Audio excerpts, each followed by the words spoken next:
என் கூட வேலை பார்க்குறப்போ ஒரு அம்மா இருந்தாங்க. அவங்க எப்போதும் அவங்க வீட்டுக்காரர் படத்தையே வச்சுருப்பாங்க, கையில் பத்திரமா வச்சுருப்பாங்க. அவ்வளவு மரியாதை மதிப்புன்னு சொல்லி நாங்கள்லாம் அவங்கள பெருசாக நினைப்போம். இது எதுக்குமா அவங்க வீட்டுக்காரர் படத்தை பத்திரமா இல்லை கையிலேயே வச்சுருக்கீங்களே, ஆஃபீஸுக்கெல்லாம் எடுத்துகிட்டு வந்து வச்சு அடிக்கடி எடுத்து பார்த்துக்குவாங்க. அவ்வளவு பிரியமாக அவங்க வீட்டுக்காரர் இல்லை. ஆமாம், எனக்கு ஏதாவது பிரச்சனை வந்துடுதுன்னா உடனே எங்கள் வீட்டுக்காரர் படத்தை எடுத்து பார்ப்பேன். பரவாயில்ல, இப்படி ஒரு இதாக. ஆமாம், இதை பார்த்துட்டு நினச்சிக்குவேன், இதை விட பிரச்சனை வேறு என்ன இருந்துட போகுது உலகத்தில் அப்படின்னு நினச்சிக்குவேன். உடனே எனக்கு எல்லாம் போயிடும் அப்படின்ட்டு தான். அப்படி ஒரு அம்மா இருந்தாங்க, இப்போ இருக்காங்க, வேலை பார்த்துக்கிட்டு இருக்காங்க. அப்படிலாம் நீங்கள் இங்கே இருக்கிற தாய்மார்கள் பெண்கள் யாராவது அப்படி கூட பண்ணலாம். எப்போதுமே உங்கள் வீட்டுக்காரர் படத்தை கையில் வச்சுக்கோங்க. அது ஒரு யோசனை, குடும்பம் குதூகலமாக இருக்கிறதுக்கு அது ஒரு யோசனை. அதே மாதிரி இவங்களும் அவங்க படத்தை வச்சுக்கலாம், வச்சுக்கிட்டு பிரச்சனை வரும்போது பார்த்துக்கணும். இதை விட நமக்கு என்ன வந்துட போகுது பெருசா அப்படி தான் இருக்கணும். குடும்பம் நல்லபடியாக இருக்கணும்னா அதுக்கு இப்போ சொல்லுவாங்க, கடவுளே ஒரு வீட்டு கணவன் வீட்டு தலைவர் கனவுல வந்தாராம். கடவுள் இது மாதிரி உன்னை விட்டுட்டு உங்கள் குடும்பத்தை உன்னையெல்லாம் விட்டுட்டு போக போகிறேன்னா, அதனால் ஏதாவது வர வேணும்னா கேட்டு போய் வாங்கிக்கோ அப்படின்னு கடவுள் சொன்னாராம் அந்த குடும்ப தலைவர்கிட்ட. அவருக்கு என்ன கேட்குறதுன்னு புரியல. கடவுள் விட்டுட்டு போகிறேங்கிறார், ஏதாவது வரம் கேட்டுக்கோ அப்படின்னு நம்ம என்ன பண்ணுறது, என்ன கேட்குறதுன்னு ஒன்றும் புரியல. குழம்பிக்கிட்டு இருந்தான் அந்த ஆள் கனவுல. இப்போ கடவுள் சொன்னாரா, சரி நீ ரொம்ப குழப்பமாக இருக்க, நாளைக்கு மறுபடியும் உன் கனவுல வரேன், அதுக்குள்ளே நீ முடிவு பண்ணி வை, உனக்கு என்ன வரம் வேணுமோ கேட்டு வாங்கிக்கோ, உனக்கு வரம் கொடுத்துட்டு நான் போயிடுறேன், உன்னை விட்டுட்டு போகிறதா நான் முடிவு பண்ணிட்டேன் அப்படின்ட்டுருக்காரு கடவுள். சரி ஒரு நாள் அவகாசம் கொடுங்க, நாளைக்கு நான் அதுக்குள்ளே முடிவு பண்ணி வைக்கிறேன்ட்டு அவர் வந்தார். மறுநாள் முழிச்சுக்கிட்டார். முழிச்சுக்கிட்டு மனைவி மகன் மக்கள் எல்லாரையும் கூப்பிட்டார், குடும்பத்தில் எல்லாரையும்.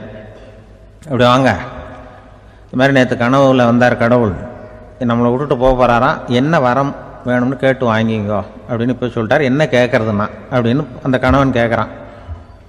இந்த மனைவி சொல்கிறாங்க, என் உடம்பு பூரா நகையாக இருக்கணும் அப்படின்னு கேள் அப்படின்ட்டுருக்கு.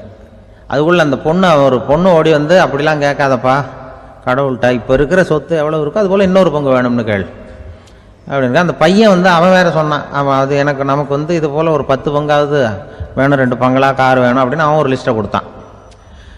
இவர் என்ன கேட்குறதுன்னு முடிவு பண்ணுறதுக்குள்ள அங்கே வேலை செய்கிற அம்மா, ஒரு வயசான அம்மா வந்திருக்கு, வேலை செய்கிற அம்மா. அது சொல்லிச்சான் இவர்கிட்ட, தப்பாரு கடவுள்கிட்ட அப்படிலாம் கேட்காதப்பா, நாளைக்கு வரும்பொழுது என்ன வர வேணும்னா எங்கள் குடும்பத்தில் எல்லாரும் அன்பாக இருக்கணும் பாசமாக இருக்கணும்னு கேட்டு வாங்கிக்கோ, வரத்தை அன்பு பாசம் குடும்பத்தில் எப்போதும் நிலவணும்னு கேட்டு வாங்கிக்கோ, வேற எல்லாம் நம்ம பார்த்துக்கலான்னு இந்த பெரியம்மா சொல்லிச்சான்.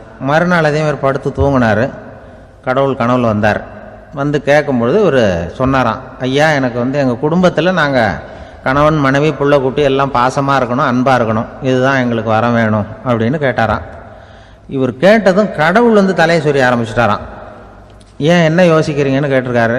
நீங்கள் அன்பாக பிரியமாக இருந்தீங்கன்னா அப்புறம் ஏன் நான் உங்களை விட்டுட்டு போக போகிறேன், நான் ஏற்கனவே இல்லைங்கிறதுனால தான் உங்களை விட்டு போகலாம்னு முடிவு பண்ணியிருந்தேன். இப்போ நீங்கள் ஏற்கனவே பாசமாக இருந்தீங்கன்னா நான் இனிமேல் போக மாட்டேன், அதனால் ஏன் முடிவும் மாற்றிக்க வேண்டியது தான், உங்கள் கூட தான் இருக்க போகிறேன்னாராம். இப்படி ஒரு கதை சொல்லுவாங்க. அதனால் ஒரு குடும்பத்தில் அந்தந்த உறவு முறைகள் சரியாக இருக்கிற வரைக்கும் எல்லாம் நல்லாயிருக்கும்.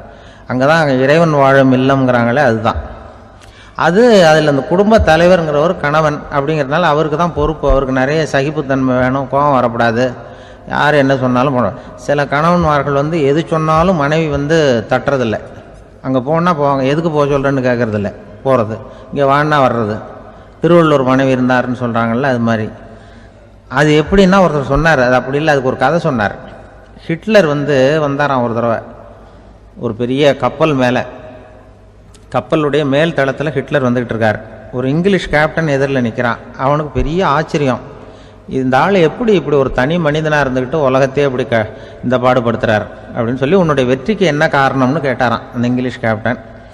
இப்போ ஹிட்லர் சொன்னாராம், என்னுடைய வெற்றிக்கு காரணம் என்கிட்ட வேலை செய்கிற ஊழியர்கள், நான் கிழிச்ச கோட்டை தாண்ட மாட்டாங்க, நான் என்ன சொல்கிறேனோ அதை உடனே செய்வாங்க, ஏன் எதுக்குன்னு எதிர்த்து பேச மாட்டாங்க, அதுதான் என்னுடைய வெற்றிக்கு காரணம் அப்படின்னு சொல்லி அதை நிரூபித்து காட்டுறேன் பார் அப்படின்னு சொல்லி கையை தட்டினாராம் ஹிட்லர்.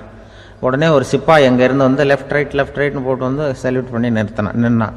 உடனே ஹிட்லர் சொன்னார், நீ அப்படியே இந்த கப்பல் மேல் தளத்துலேருந்து அப்படி கடலில் விழுந்து செத்து போடா அப்படின்னு பொத்துன்னு குதிச்சுட்டான். எதுக்கு சொல்கிறேன் என்ன இதில், உடனே குதிச்சு செத்து போட்டான். இவருக்கு பெரிய ஆச்சரியம் கேப்டனுக்கு. ஹிட்லர் சொன்னார், இதுதான் என்னுடைய வெற்றி காரணம், தப்பார் இன்னொருத்தனை கூப்பிட்றேன் அப்படின்னு தட்டினா இந்த பக்கத்துலேருந்து ஒருத்தன் வந்தான், லெஃப்ட் ரைட் வந்து நின்னா, நீ இப்படி குதிச்சு செத்து போடா அப்படின்னு பொத்தனை குதிச்சிட்டான். எதுக்கு போக சொல்கிறீங்கன்னு ஒன்றுமே கேட்கல, குதினா உடனே குதிச்சிட்டான். அப்போ ஹிட்லர் சொன்னார், இதே மாதிரி என்னுடைய ஒவ்வொரு ஊழியர்களும் இருக்கிறாங்க, நானும் ஊழியர்களை இழக்கிறதுக்கு தயாராக இல்லை, தப்பார் தயாராக இருப்பேன் எப்போதும், தப்பார் இன்னொருத்தர் தட்டுறேன்னு இன்னொருத்தர் வந்தார். எதிர்த்தாவில் இருந்து ஒருத்தன் லெஃப்ட் ரைட் சல்யூட் அடித்தான். நீயும் குதிச்சு செத்து போடான்ருக்கார் ஹிட்லர். இவனால் பொறுக்க முடியல, இந்த இங்கிலீஷ் கேப்டன் அனாவசியமாக ஒவ்வொருத்தனாக குதிச்சுட்றானேன்னு சொல்லி ஓடி போய் அவனை குதிச்சிட்டான். குதிக்கிறதுக்கு முன்னாடி பிடிச்சி தனியாக எடுத்துகிட்டு போட்டான்.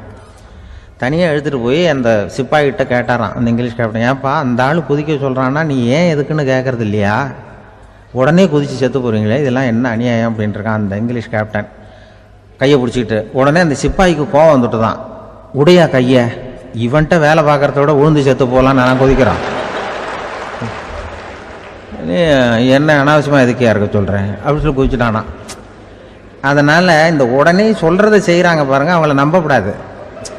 கணவன்மார்களுக்கு ஒரு எச்சரிக்கை, சொல்கிறத உடனே செஞ்சுருவாங்க மனைவி, நீ அங்கே போனால் போங்க வரணும் அந்த ஹிட்லர் மாதிரி நினைக்கிறாங்கன்னு அர்த்தம்.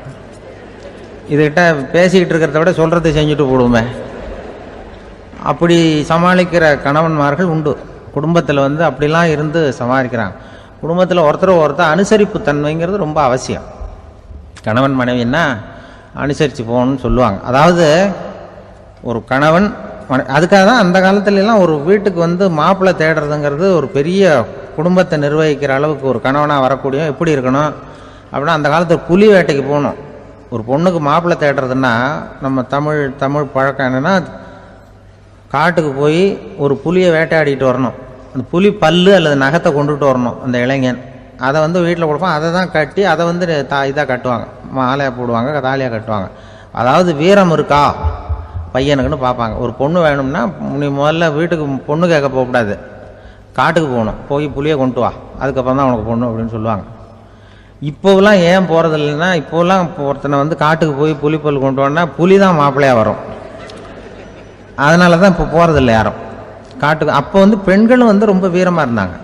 பெண்கள் மூலம் அந்த காலத்தில் எப்படின்னா, முறத்தாலேயே புலியை துரத்துவாங்களாம். நம்ம பழைய பாட்டிலெல்லாம் பார்த்துருப்பீங்க, முறத்தால் புலியை விரட்டினாங்கன்னு வரும் பழைய பாட்டு.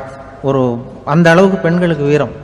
இப்போ கல்யாணம் ஆகி இந்த காலத்தில் ஒரு கணவனை விரட்டிட்டு வந்தாங்களாம் முறத்தை எடுத்துக்கிட்டு, ஒரு மனைவி. அவன் பயந்துட்டு வெளில ஓடி வரான், பின்னாடி முறத்தை எடுத்துகிட்டு அந்த அம்மா ஓடி வருது. இவனை தனியாக பிடிச்சி கொண்டு போய், என்னப்பா இந்த மனைவிட்டு இப்படி பயந்து ஓடி வரையே, முறத்தால் துரத்துறா இப்படி வரையே அப்படின்னு தான் அவன் அப்படியே தடுமாறிக்கிட்டு, அதெல்லாம் ஒன்றும் இல்லை, அவன் என்ன புலியாக நினைக்கிறா அப்படின்னு ஒரு பெருமையாக சொல்லிட்டானான். அந்த காலத்தில் புலியை தான் முறத்தால் விரட்டினாங்க, இப்போ புருஷனை விரட்டுறாங்க அப்படின்னு சொல்லி. அப்படி அந்த காலத்தில் கணவனுக்கு ஒரு குடும்பத்தை நிர்வகிக்கிற திறமை இருக்கா, உடல் வலிமை தான் முக்கியம். இப்போ கூட மதுரை பக்கத்தில் ஐயாவுக்கு தெரியும், அந்த இளவட்டக்கல்லுன்னு ஒரு ஊர், இப்போ ஊருக்கு ஊர் எல்லையில் கிடக்கும், ஊர் எல்லையில் ஒரு பெரிய கல் கிடக்கும். அந்த ஊருக்கு பொண்ணு கேட்க போகிறவங்க அந்த கல்லை தலைக்கு மேலே தூக்கி காட்டணும், அப்படியே தூக்கி தலைக்கு மேலே வசதி கீழே போடணும். அந்த வலு இருந்தால் தான் நீங்கள் அந்த ஊருக்குள்ளேயே போகலாம், பொண்ணு கேட்கறதுக்கு போகலாம், இல்லைன்னா நீ திரும்பி போக வேண்டியதான். அந்த வலிமை இருக்கா மாப்பிள்ளைன்னு பார்க்குறாங்க, இளவட்டக்கல்லுன்னு பேர். அப்போ என்ன பண்ணாங்கன்னா, ஒரு 1000 வருஷத்துக்கு முன்னாடி அந்த கல்லை தலைக்கு மேலே தூக்கி கீழே போடுவாங்களாம். ஒரு 500 வருஷத்துக்கு முன்னாடி அப்படி கொஞ்சம் தூரம் இடுப்பு அளவுக்கு தூக்கி கீழே போட்டுக்கிட்டு இருந்துருக்குறாங்க. அதுக்கப்புறம் ஒரு 100 வருஷத்துக்கு முன்னாடியெல்லாம் அப்படி முழங்கால அளவுக்கு அப்படி தூக்கி போட்டால் போகிறோம்னு வச்சுருந்தாங்களாம். இப்போ நான் அந்த ஊருக்கு என் கூட பழனிசாமின்னு ஒருத்தர் இருக்கார், அவர் போய் உனக்கு எப்படிப்பா இந்த ஊரில் கல்யாணம் ஆச்சு அப்படின்னா, இப்போலாம் நாங்கள் தொட்டு கும்பிட்டா போகிறோம், அதை அசைக்கிறது கூட இல்லை. அப்படி ஆகிட்டுது. ஒரு குடும்பத்தை கணவனாக வரப்போகிறவனுக்கான தகுதி அந்த காலத்தில் அப்படி இருந்துதான். அப்படி கணவன் தேர்ந்தெடுக்கிறது, குடும்ப தலைவனை தேர்ந்தெடுக்கிறது ஒரு பெரிய காரியம்.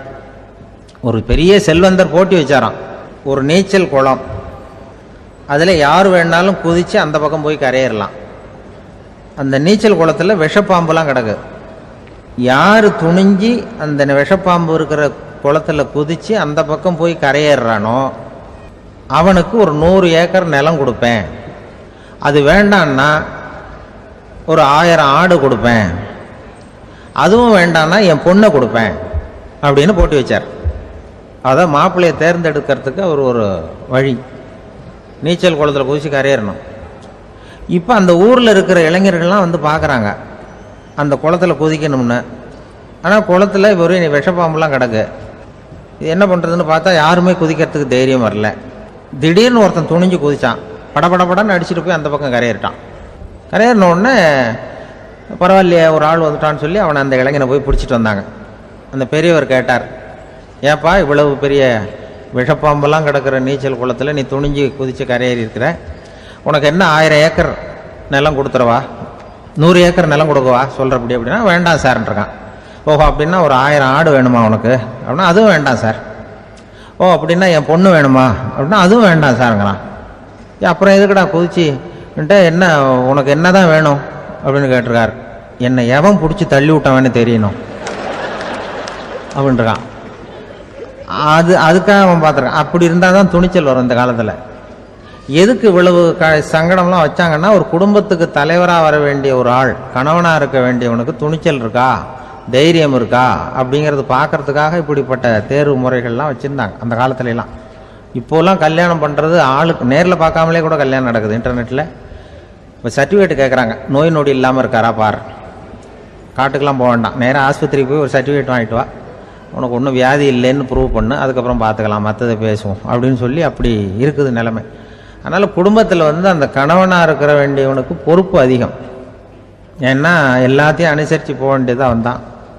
அப்படி தான் இருக்குது. அந்த கணவன் மனைவிக்குள்ளே விட்டு கொடுக்கறது அதெல்லாம் பற்றி நிறைய எல்லாரும் ஏற்கனவே நம்ம புலவர்கள்லாம் பாடியிருக்காங்க. எல்லோரும் சொல்லுவாங்க, ஒரு கணவன் ஒரு குழந்தை பிறந்து தான் ஒரு வீட்டில், அந்த குழந்தைக்கு என்ன பேர் வைக்கிறதுங்கிறது ஒரு தகராறு. இந்த குழந்தைக்கு என்ன பேர் வைக்கிறதுங்கிறதுல தகராறு வந்துடுது. யார்? கணவனுக்கும் மனைவிக்கும். அவன் என்ன சொல்கிறான், எங்கள் அப்பா பேரை தான் வைக்கணுங்கிறான் அவன். இந்த அம்மா என்ன சொல்லுது, இல்லை எங்கள் அப்பா பேரை தான் வைக்கணும் அப்படிங்குது. காலையிலேருந்து சண்டை, தகராறு. எதிர்த்த வீட்டுக்காரன் பார்த்தான், இது என்ன காலையிலேருந்து எதிர்த்த வீட்டில் தகராறு நடக்குது, என்னென்னு போய் கேட்டிருக்கான். என்னம்மா உங்களுக்கு உள்ள தகராறு, காலையிலேருந்து பார்த்தேன் அப்படின்னா, ஒன்றும் இல்லைம்மா, எங்கள் குழந்தைக்கு பேர் வைக்கிறதுல எங்களுக்கு உள்ள ஒத்து போக முடியல, நான் எங்கள் அப்பா பேரை வைக்கணுங்கிறேன், அந்த அம்மா அவங்க அப்பா பேரை வைக்கணுங்குது, அதுதான் எங்களால் குடும்பத்தில் ஒரு நிம்மதி இல்லாமல் இருக்கிறோம், தகராறு பண்ணிகிட்ருக்கோம் அப்படின்னு நானா. அப்போ எதிர்த்த வீட்டுக்காரன் சொல்லியிருக்கான், எதிர்த்த வீட்டுக்காரன்னு நான் எதுக்கு இருக்கிறேன், நான் பஞ்சாயத்து பண்ணி வைக்கிறேன், உங்களுக்குள்ள என்ன இது பேர் தானே வைக்கணும், ஏன்ப்பா உங்கள் அப்பா பேர் என்ன அப்படின்னு அவனை கேட்டிருக்கான். எங்கள் அப்பா பேர் சீனிவாசன் அப்படின்ட்டுருக்கான். இந்த அம்மாவை உங்கள் அப்பா பேர் என்னம்மா, கிருஷ்ணன் அப்படின்னு சொல்லி. இவன் யோசிச்சு பார்த்தான், குழந்தைக்கு சீனிவாச கோபாலகிருஷ்ணன் பேர் வைங்க போங்க அப்படின்ட்டு போயிட்டான். ஏற்ற விட்டு தீர்த்து வச்சுட்டு போயிட்டான். போனதுக்கப்புறம் இவங்க 2 பேரும் பேசிக்கிட்டாங்க. சரி, இந்த சீனிவாசன் சரி கிருஷ்ணன் சரி, நடுவில் கோபாலன் யார் அப்படின்னு சொல்லி அவனை போய் இழுத்துட்டு வந்தான். எழுத்து வீட்டில் போய் அது யார்ரா, அது இங்கே வா, அது யார்ரா கோபாலன், அது எங்கள் அப்பா பேர், நீ அதை மட்டும் எதுக்கு விட்டு வைக்கிற, அதையும் சேர்த்து வச்சுட்டு போடான்.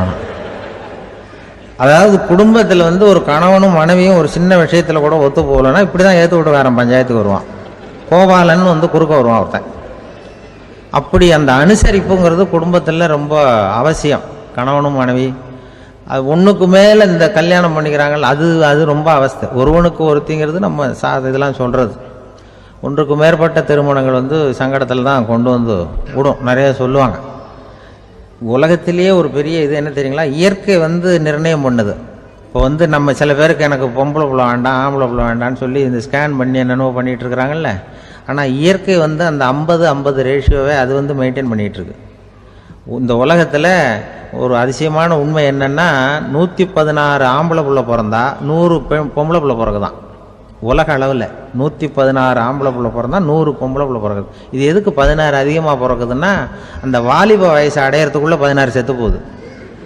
16 அங்கங்கே ஓடுறது கொஞ்சம் முரட்டுத்தனமாக போகிறதுனால செத்து போகுது. அந்த 50-50 இந்த ஒருத்தருக்கு ஒருத்தங்கிற ரேஷியோவை இயற்கை மெயின்டைன் பண்ணிட்டு இருக்கு. அது ஒரு பெரிய அதிசயம். அதை விட பெரிய அதிசயம் என்னென்னா, இந்த உலக யுத்தம் நடந்தது இல்லை, முதல் உலக யுத்தம், 2வது யுத்தம், அப்போ பார்த்துருக்குறாங்க, கணக்கு எடுத்துருக்குறாங்க. அந்த யுத்தம் முடிஞ்ச பிறகு 116 ஆம்பளை பிள்ளைக்கு பதிலாக 160-170 பிறக்க ஆரம்பிச்சுதான். 100 பெண் குழந்தைக்கு 170-180 ஆண் குழந்தை. இது எதுக்குன்னா, அந்த போரில் செத்து போகுதில்ல ஆம்பளை பிள்ளைகள், அதை ஈடுகட்டுறதுக்காக அதிகமாக பிறக்க ஆரம்பிச்சிருக்கு. அந்த அளவுக்கு இயற்கை ஒரு பெரிய ரேஷியோவை மெயின்டைன் பண்ணுது. அதாவது ஒருவனுக்கு ஒருத்திங்கிறத அது சொல்லிகிட்டு இருக்கு. புறாவெல்லாம் வளர்த்திங்கன்னா, நான் கூட புறா வளர்த்துருக்குறேன் ஊரில். புறா வளர்த்திங்கன்னா ஒரு தடவைக்கு 2 முட்டை தான் விடும் ஒரு வீட்டுக்கு. அந்த 2 முட்டையும் குஞ்சு பறிச்சுன்னா அதில் ஒன்று ஆணாக இருக்கும், ஒன்று பொண்ணாக இருக்கும். அது எந்த முட்டை ஆண் எந்த முட்டை பெண்ணுங்கிறத இயற்கை நிர்ணயம் பண்ணுது. அதை நம்ம மாற்றவே முடியாது. ரெண்டையும் அந்த பெண்ணாவோ ரெண்டையும் ஆணாவோ மாற்ற முடியாது நம்ம. அதனால் அந்த இயற்கையை புரிஞ்சுக்கிட்டு நாம் நடந்துக்கணும். அதனால தான் ஒரு கணவன் ஒரு மனைவி, அதான் ஒருத்தருக்கு ஒருத்தங்கிறது. ஒன்றுக்கு மேலேனா சங்கடம் தான். ஒரு பஸ்ஸில் வந்து ரெண்டு பெண்கள் வந்துக்கிட்டு இருந்தாங்களாம். பஸ்ஸு பிரயாணம். 2 பெண்கள் வந்து பக்கத்தில் உட்காந்துருக்காங்க. அந்த கண்டக்டரை கூப்பிட்ருக்காங்க, இங்கே வாயா அப்படின்னு அந்த ஒரு அம்மா கூப்பிட்ருக்கு. என்னம்மா அப்படின்ட்டுருக்கார். வந்து இந்த ஜன்னலை திறந்து விட்டு போ அப்படின்னு. சரின்னு பக்கத்தில் இருந்த ஜன்னலை திறந்து விட்டு அவர் போயிட்டார். பக்கத்தில் இருந்தம்மா உடனே இங்கே வாயா மறுபடியும் வாயான்னு கூப்பிட்ருக்கு. வந்து என்ன இந்த ஜன்னலை மூடிவிட்டு போ அப்படின்ட்டுருக்கு. மூடிவிட்டு போனார். மறுபடியும் அந்த முன்னாடி கூப்பிட்டது வாமா வாயான்னு மறுபடியும் கண்டக்டரை கூப்பிட்டு, என்ன இந்த பார், இந்த ஜன்னலை வந்து நீ மூடி வச்சின்னா நான் மூச்சு திணறி செத்து போடுவேன். அப்புறம் உடனே பக்கத்தில் இருந்தம்மா தபாரியா அந்த அம்மா பேச்சை கேட்டுட்டு நீ திறந்து வச்சின்னா நான் குளிர் தாங்காமல் செத்து போடுவேன் அப்படின்னு. அவர் தலையை பிச்சுக்கிறார் கண்டக்டர். என்னடா பெரிய ரொம்ப போச்சேன்னு, கொஞ்சம் தூரம் பிரயாணம் இதில் கூட அட்ஜஸ்ட் பண்ணி போகக்கூடாதா அப்படின்னு. அப்போ அந்த பஸ்ஸில் பின்னாடி ஒருத்தன் கடைசி சீட்டில் வெயில் தாங்காமல் சட்டையெல்லாம் கட்டி போட்டுட்டு ஒரு கிராமத்து ஆள் பீடி குடிச்சிட்டு வரான். அவர் கூப்பிட்ருக்கான் அந்த ஆள், அந்த கண்டக்டர், இங்கே வாயா அங்கே என்ன தகராறு அப்படின்னு. அந்த எதிர்த்து வீட்டுக்காரன் வந்தானே முன்னாடி பஞ்சாயத்துக்கு, அது மாதிரி கண்டக்டர் இங்கே வாயா, அவன் ஏன் நீ என்ன சொல்ல போகிற அப்படின்ட்டு வந்திருக்கான். சட்டையெல்லாம் கட்டி போட்டு பீடி குடிக்கிறான். பீடி புகையை ஊதி விட்டு அங்கே என்ன தகராறு அப்படின்னு கேட்டிருக்கான். ஒன்றும் இல்லையா, அந்த அம்மா வந்து ஜன்னலை திறந்தா செத்து போவேங்கிறது, இந்த அம்மா ஜன்னலை மூடுனா செத்து போவேங்கிறது. நான் என்னையா பண்ணுறது ஒரு ஆள், இதுக்கு ஏன் கவலைப்படுறேன், நான் சொல்கிறத கேள்வி, நான் தீர்த்து வைக்கிறேன் பிரச்சனையை அப்படின்னு சொல்லிவிட்டு பீடியை எடுத்துவிட்டு புகையை ஊதிவிட்டு சொன்னானா, கொஞ்ச நேரம் அந்த ஜன்னலை மூடி வை, அந்த அம்மா செத்து போவோம், அப்புறம் திறந்து வை, இந்த அம்மா செத்து போவோம், நாம் நிம்மதியாக போகலாம் அப்படின்னு சொல்லிட்டு பீடி குடிக்க ஆரம்பிச்சிட்டான். அவருக்கு கோவம் வந்துட்டுது கண்டக்டருக்கு. உனக்கு என்னையா நீ பாட்டுக்கு சொல்லிட்டு போடுவ, அந்த 2 அம்மாவும் செத்து போச்சுன்னா அவங்க வீட்டுக்காரனுக்கெல்லாம் யார் பதில் சொல்கிறது அப்படின்னா, கவலையே படாத, 2 பேருக்கும் நான் தான் வீட்டுக்காரன். அதனால தான் அந்த யோசனையை சொன்னேன் அவங்ககிட்ட. அப்புறம் இதுதான் அந்த ஒன்றுக்கு மேலே போச்சுன்னா அது இயற்கைக்கு விரோதம், இப்படிலாம் ஆகும். அதனால தான் அவன் அவ்வளவு ஒன்றுமே வேண்டான்ட்டு கடைசி பெஞ்சில் போய் சீட்டில் உட்காந்துக்கிட்டான். அப்படி அது இயற்கையை புரிஞ்சுக்கிட்டு வாழணுங்கிறது முக்கியம். குடும்பத்தில் வந்து கணவனுடைய பங்கு என்ன, மனைவியினுடைய பங்கு, குழந்தை குட்டிகள்லாம் சொல்லுவாங்க. அப்படி இருக்கணும். கணவன்கிறவனுக்கு நிறைய சகிப்புத்தன்மை தேவைப்படுது. ஒருத்தர் மனசில் நிம்மதி இல்லாமல் உட்காந்துருந்தார். என்ன சார் விஷயம் அப்படின்னு விசாரித்தேன். அகலக்கால் வச்சுட்டேன், அதுதான் அவதிப்படுறேன்னார். விவரமாக சொல்லுங்கன்னு. வீடு கட்டணும்னு ஆரம்பித்தேன், வேலை பாதியிலே நிற்கிது, கையில் பணம் இல்லை அப்படின்னார். இது மாதிரி ஆசாமிகள் பல பேரை நீங்கள் பார்த்துருக்கலாம். இவங்கெல்லாம் சுலபமாக மன அழுத்தத்துக்கு ஆளாயிடுறாங்க. மன உளைச்சல், அதாவது ஸ்ட்ரெஸ் அப்படின்னு சொல்கிறோமே, அதுக்கு அடிப்படையான சில காரணங்கள் உண்டு. அதாவது மிகையாக திட்டமிடுதல் அப்படிங்கிறதும் ஒரு முக்கியமான காரணம். நடைமுறை சாத்தியம் என்னங்கிறத மனசில் வச்சுக்கிட்டு எந்த திட்டத்தையும் தீட்டணும், அப்போ தான் அது சரியாக வரும். 2வது காரணம் என்ன தெரியுமா, ஒரே நேரத்தில் பல்வேறு செயல்களில் ஈடுபடுறது. தொலைபேசியில் பேசிக்கிட்டே கையில் இருக்கிற கடிதத்தை படிச்சுக்கிட்டே எதிரில் உட்காந்துக்கிட்டு இருக்கிறவருக்கும் அப்பப்போ பதில் சொல்லிக்கிட்டு மனசில் பல்வேறு சிந்தனைகளை அப்படியே ஓட விட்டுக்கிட்டு இருக்கிறது, இதுவும் மன அழுத்தத்தை உண்டாக்குது. 3வது காரணம், எதிலேயும் வெற்றி மட்டும் எதிர்பார்க்குற ஒருதலை பட்சமான ஆர்வம். நாம் தொட்டதெல்லாம் வெற்றியாகவே முடியணும் அப்படின்னு எதிர்பார்க்குறவங்க ஏதாவது ஒன்றில் தோல்வியை கண்டால் தோண்டு போயிடுறாங்க. எப்படியும் முடியலாம்ங்கிற எண்ணம் ஏற்கனவே நமக்குள்ளே இருந்துட்டுதுன்னா அந்த அவஸ்தை வராது. அதனால் அதுவும் நம்ம வளர்த்து கொள்ள வேண்டிய ஒரு குணம். மன உளைச்சல் ஏற்படுறதுக்கு இன்னொரு காரணம், எதையும் வேகமாக செஞ்சுடணும் அப்படிங்கிற துடிப்பு. அந்த துடிப்பே மனசை அழுத்த ஆரம்பிச்சிடும். எந்த ஒரு காரியத்திலையும் தாமதமோ இடையூறோ ஏற்பட்டால் அதை பொறுத்துக்கிற மனப்போக்கம் வேணும். அது இல்லாதவங்க அழுத்தத்துக்கு ஆளாயிடுறாங்க. சில பேர் வேலைன்னு எந்த நேரம் பார்த்தாலும் வேலையே கதின்னு கிடப்பாங்க. பொழுதுபோக்குக்கோ உடற்பயிற்சிக்கோ குடும்பத்தில் உள்ளவங்க அல்லது நண்பர்கள் கூட கலந்துரையாடவோ கொஞ்சம் கூட நேரம் ஒதுக்க மாட்டாங்க. இந்த சுபாவம் மன அழுத்தத்தை உண்டு பண்ணும். இதையெல்லாம் புரிஞ்சுக்கிட்டு அதிலிருந்து விடுபடுறது எப்படின்னு யோசிக்கணும். வல்லுநர்கள் இது தொடர்பாக சில யோசனைகளை சொல்லி வச்சிருக்கிறாங்க. அது என்னன்னா, வாழ்க்கைங்கிறது பிரச்சனைகளால் பின்னப்பட்ட ஒன்று, அது எப்போவுமே முடிவடையாத ஒரு தொடர்கதை அப்படிங்கிறத முதல்ல நாம் புரிஞ்சுக்கணும். ஒரே நேரத்தில் ஒரு காரியத்தில் மட்டுமே நாம் கவனம் செலுத்தணும். அடுத்தவங்க காரியத்தில் தலையிடக்கூடாது. எதையும் பேச ஆரம்பிக்கிறதுக்கு முன்னாடி நம்மை நாமே கேட்டுக்க வேண்டிய கேள்வி 2.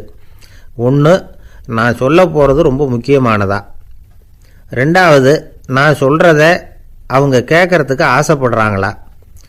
நான் பேசுகிறதுக்கு அது சரியான நேரம் தானா? இதை யோசித்து பார்த்ததுக்கப்புறம் எதையும் பேச ஆரம்பிக்கணும்.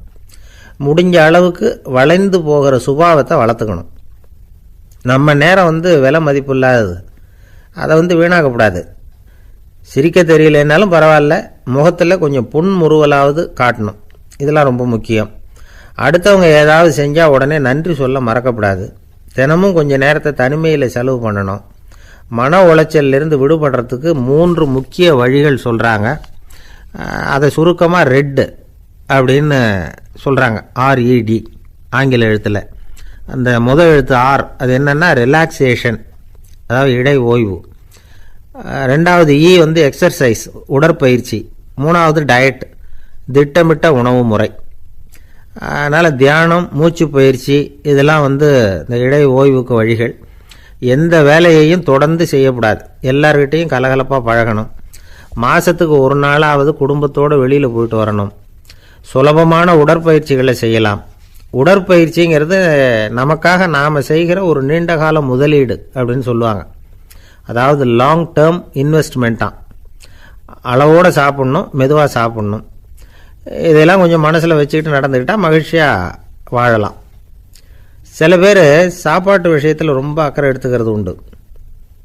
ஒரு குண்டு ஆசாமி சாப்பிட உக்காந்தார். முதல்ல ஒரு மாத்திரை சாப்பிட்டார். எதுக்குன்னு கேட்டோம். பசி எடுக்கிறதுக்குன்னார். சாப்பிட்டு முடித்தார். பிறகு மறுபடியும் ஒரு மாத்திரை சாப்பிட்டார். இது எதுக்குன்னு கேட்டோம். சாப்பிட்டது ஜீரணமாகறதுக்கு அப்படின்னார். ஒரு ஆஃபீஸில் வேலை பார்க்குற ஒருத்தர் ஏதோ தப்பு பண்ணிவிட்டார். உடனே மேலதிகாரி அவரை கூப்பிட்டு அனுப்புனார். நீ செஞ்சது தப்புன்னார் கோபமாக. இது ஒரு ரகம். சில அதிகாரிகள் இப்படி நீங்கள் செஞ்சது தப்புன்னு சொல்கிறதில்ல, நீங்கள் செஞ்சது சரி அப்படின்னு சொல்கிறதில்ல. எப்படி சொல்லுவாங்கன்னா, நீங்கள் செஞ்சது சரியில்லைன்னு நான் நினைக்கிறேன் அப்படின்னு சொல்லுவாங்களாம்.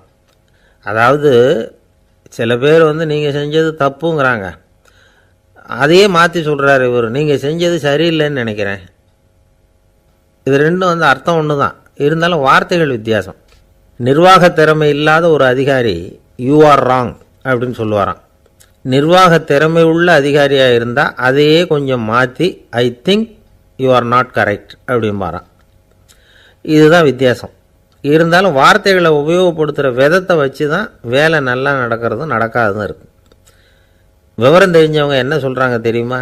B a leader not a boss அப்படிங்கிறாங்க. ஒரு லீடராக பாஸாக இருக்காதே அப்படிங்கிறாங்க. சரி, அப்படின்னா லீடருக்கும் பாஸுக்கும் வித்தியாசம் உண்டா அப்படின்னு கேட்டால் இருக்குன்னு சொல்கிறாங்க. லீடருங்கிறவர் வேறு, பாஸுங்கிறவர் வேறு. ஒரு லீடர் எப்படி நடந்துக்குவார், ஒரு பாஸ் எப்படி நடந்துக்குவார், இதை முதல்ல நாம் தெரிஞ்சுக்கணும். அவங்க எப்படி நடந்துக்குவாங்க அப்படிங்கிறதுக்கு சில விவரங்கள் இருக்குது.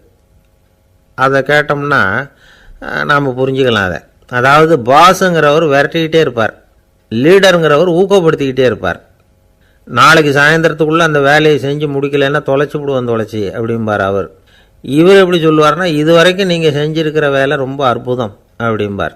பாஸுங்கிறவர் அதிகாரத்தை நம்பி செயல்படுறவர், லீடருங்கிறவர் நல்லெண்ணத்தை நம்பி செயல்படுறவர். நம்மக்கிட்ட அதிகாரம் இருக்குது, பவர் இருக்குது, அதனால் காரியத்தை சாதிச்சுடலாம் அப்படின்னு நினைக்கிறவர் அவர். மற்றவங்க கிட்ட ஒரு நல்ல அபிப்பிராயத்தை சம்பாதிச்சுக்கிட்டு அது மூலமாக காரியங்களை சாதிக்கிறவர் இவர். பாஸுங்கிறவர் பயத்தை உண்டு பண்ணுவார், லீடருங்கிறவர் அன்பை பரவ செய்வார். அதை செய்யலைன்னா ஆடிட்டில் தகராறாயிடும், இதை செய்யலைன்னா இன்க்ரிமெண்ட்டு கட் ஆகிடும், இப்படி ஏதாவது சொல்லி பயமுறுத்திக்கிட்டே இருப்பார் அவர். இவர் அப்படி இல்லை. உடம்பு இப்படி இருக்குது, வீட்டில் எல்லோரும் சௌக்கியமாக இருக்கிறாங்களா, ஆஃபீஸில் எல்லாம் வசதியாக இருக்குதா, நான் ஏதாவது உதவி செய்யணுமா அப்படின்னு அன்புக்கு முக்கியத்துவம் கொடுப்பார். பாஸுங்கிறவர் எதுக்கு எடுத்தாலும் நான் சொல்லிகிட்டு இருப்பார், லீடருங்கிறவர் நாமன்னு சொல்லிகிட்டு இருப்பார். பாஸுங்கிறவர் தப்புக்கு காரணம் யாருன்னு பார்ப்பார், லீடருங்கிறவர் தப்பு என்னன்னு பார்ப்பார். இதுதான் ரெண்டு பேருக்கு வித்தியாசம். The boss shows who is wrong, the leader shows what is wrong. அப்படின்னு சொல்லுவாங்க. இந்த காரியம் எப்படி செய்யப்பட்டிருக்கு அப்படின்னு தெரிஞ்சுக்கிறவர் பாஸ். இந்த காரியத்தை எப்படி செய்யணும்னு செஞ்சு காட்டுறவர் லீடர். பாஸுங்கிறவர் பணியாளர்களை திட்டுவார், லீடர் மரியாதைக்குரியவராக நடத்துவார், அதுக்குரியவராக அவர் நடந்துக்குவார். செய்கிற வேலையை ஒரு சுமையாக நினைக்க வைக்கிறவர் பாஸ், செய்கிற வேலையை ஒரு சந்தோஷமாக ஆக்கிறவர் லீடர். ஒரு முதலாளியாக இருக்கிறவர் அல்லது ஒரு நிர்வாகியாக இருக்கிறவர் இது மாதிரியான நுணுக்கங்களையெல்லாம் தெரிஞ்சு வச்சுக்கிறது நல்லது. ஒரு பாஸ் இருக்கார், அவர் ஒரு நாள் ரொம்ப பெருமையாக தன்னோட ஆஃபீஸை பற்றி பேசிக்கிட்டு இருந்தார். எனக்கு கீழே 200 பேர் வேலை செய்கிறாங்க சார், நான் ஒரு கோடு கிழிச்சா அவங்க அதை தாண்டாத அளவுக்கு நான் நடந்துக்கிறேன் சார் அப்படின்னார் அவர். அது எப்படி முடியுது உங்களால் அப்படின்னு கேட்டோம். நான் கோடே கிழிக்கிறதில்ல சார் அப்படின்னார். என்ன சார் உங்கள் பையன் என்ன செஞ்சுக்கிட்டு இருக்கிறான் இப்போது அப்படின்னு கேட்டார் ஒருத்தர். அடிக்கடி கண்ணாடி முன்னாடி நின்று அழகு பார்த்துக்கிட்டு இருக்கிறான் சார் அப்படின்னார் அப்பா. இளம் பருவம் இப்படி தான் இருக்கும், அதையெல்லாம் சாதாரணமாக நினச்சிடாதீங்க அப்படின்னார் அவர்.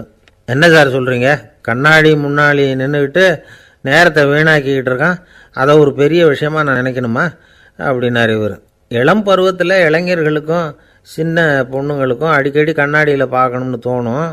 அது வெறுமனே அழகு பார்க்குறது மட்டும் இல்லை, அவங்க தங்களையே தேடி கண்டுபிடிக்கிற ஒரு முயற்சி அது. இது ஒரு மனோதத்துவ விளைவு. இது வரைக்கும் சின்ன பிள்ளையாக இருந்துட்டோம், இனிமேல் நாமளும் மற்றவங்க மாதிரி மனிதர்கள் தான் அப்படிங்கிற உணர்வு அவங்களுக்கு வருது. தங்களோட முகம் எப்படி இருக்குது, அழகு எப்படி இருக்குது, உடம்பு நேரம் எப்படி இருக்குது, முடி எப்படி இருக்குது அப்படிங்கிறதையெல்லாம் கண்டுபிடிக்கிறாங்க. அதுக்கப்புறம் இன்னொரு ஆணோ பொண்ணோ தன்னை கவனிக்கணும் அப்படின்னு நினைக்கிறாங்க. இதெல்லாம் மனோதத்துவ உண்மைகள், இதெல்லாம் இயற்கை. இதை பார்த்துட்டு பெற்றவங்க பிள்ளைங்க கெட்டு போட்டாங்க அப்படின்னு நினைக்கக்கூடாது, அவங்கள திட்டிக்கிட்டே இருக்கக்கூடாது. இன்றைக்கி பல குடும்பங்களில் இதுதான் நடந்துக்கிட்டு இருக்குது. மனுஷ வாழ்க்கையிலேயே இப்படியும் இல்லாத அப்படியும் இல்லாத ஒரு பருவம் இளம் பருவம். 13லேருந்து 19 வயசுக்கு உட்பட்ட ஆண்கள் பெண்கள் இந்த வகையை சேர்ந்தவங்க, டீனேஜ் குரூப். இவங்களை சின்னவங்கன்னு நினச்சிட முடியாது, பெரியவங்கன்னு நினச்சிட முடியாது. இவங்க ரொம்ப சென்சிட்டிவ். சமூகம் நினச்சா இவங்களை நல்லவங்களாகவும் ஆக்கலாம், கெட்டவங்களாகவும் ஆக்கலாம். கொஞ்சம் அக்கறை எடுத்துக்கிட்டால் பெரிய பெரிய மேதைகளையும் விஞ்ஞானிகளையும் உருவாக்கலாம். ஆனால் நடக்கிறது என்ன தெரியுமா, அநேகமாக இவங்களை யாருமே சரியாக புரிஞ்சுக்கிறது இல்லை, இவங்களை சரியாக நடத்துறதும் இல்லை.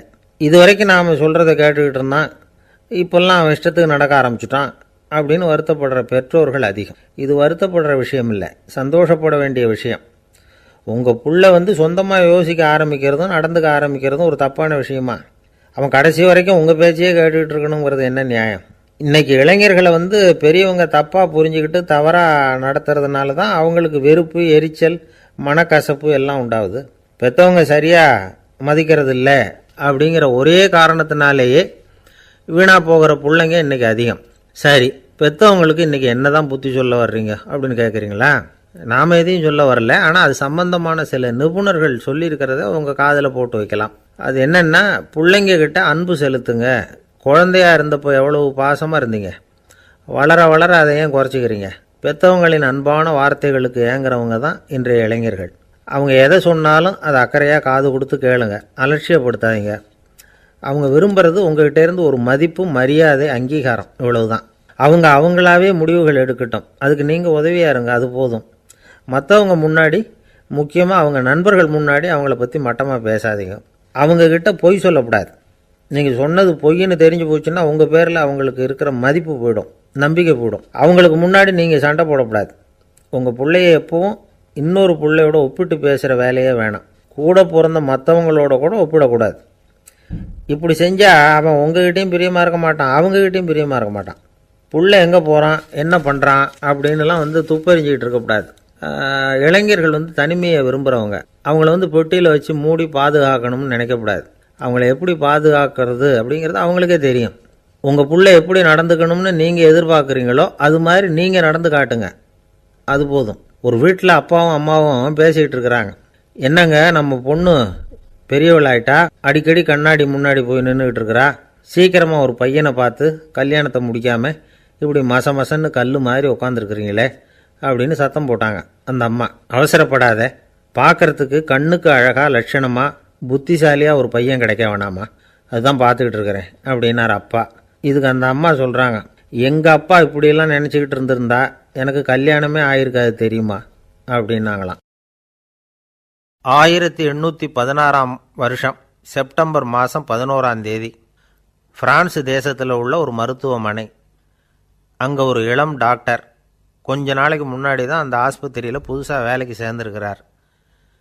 அவர் பேர் ரெனே லெனக். அவர் அன்னைக்கு காலையில் அந்த மருத்துவமனையில் அப்படியே ரவுண்ட்ஸ் வந்துக்கிட்டு இருக்கிறார். வார்டில் ஒரு படுக்கையில் ஒரு இளம் பெண் படுத்திருக்கிறா. அந்த பொண்ணுக்கு இருதய நோயாக இருக்கலாம்ங்கிறது மற்ற டாக்டர்கள் சந்தேகம். அந்த காலத்துல ஒருத்தருடைய இருதய துடிப்பை தெரிஞ்சுக்கணும்னா நோயாளியின் மார்பில் டாக்டர் காதை வச்சு பார்த்து தான் தெரிஞ்சுக்கிறது வழக்கம். ஆனால் இந்த பெண்ணும் இளம் பெண், அந்த டாக்டரும் புதுசாக சேர்ந்துருக்கிறவர்.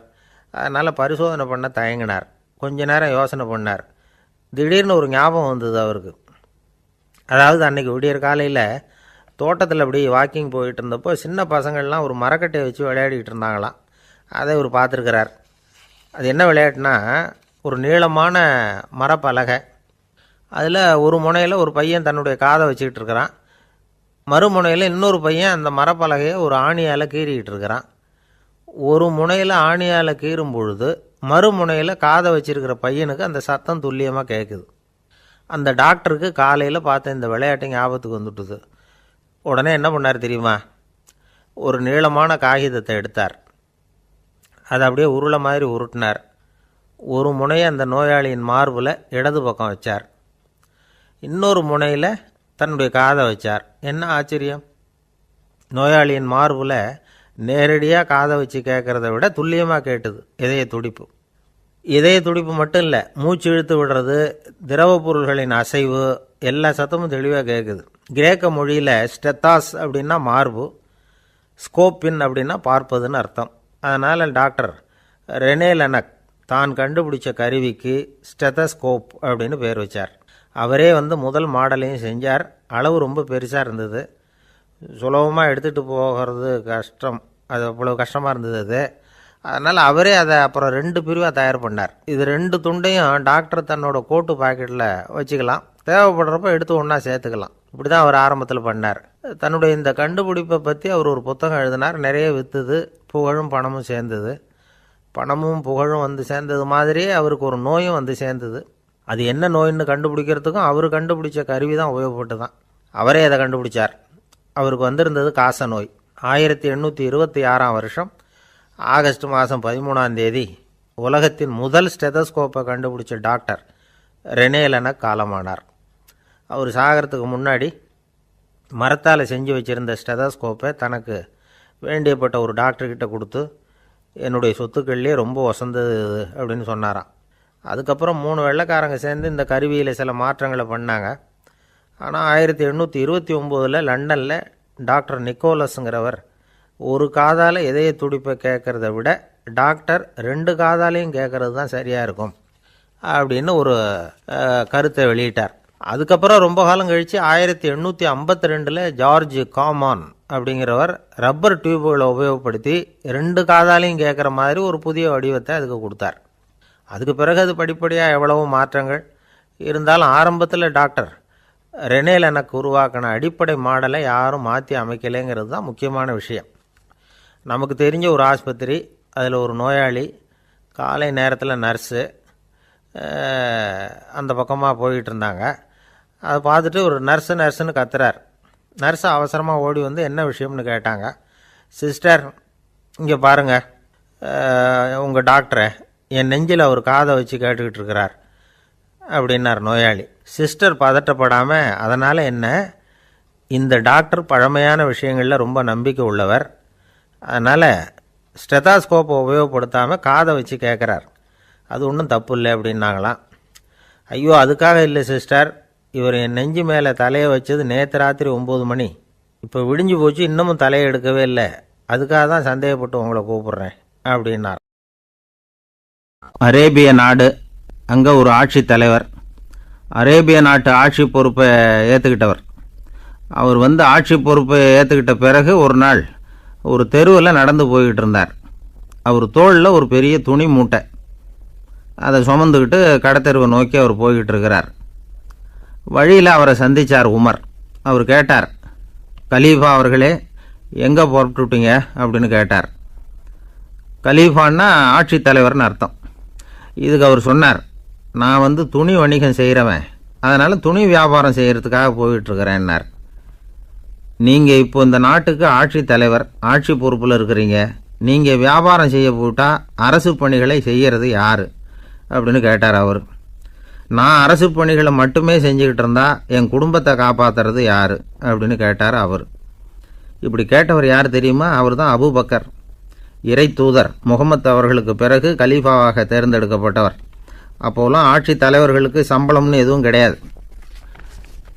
இந்த பிரச்சனையை எப்படி தீர்க்கிறதுன்னு யோசனை பண்ணார் உமர்.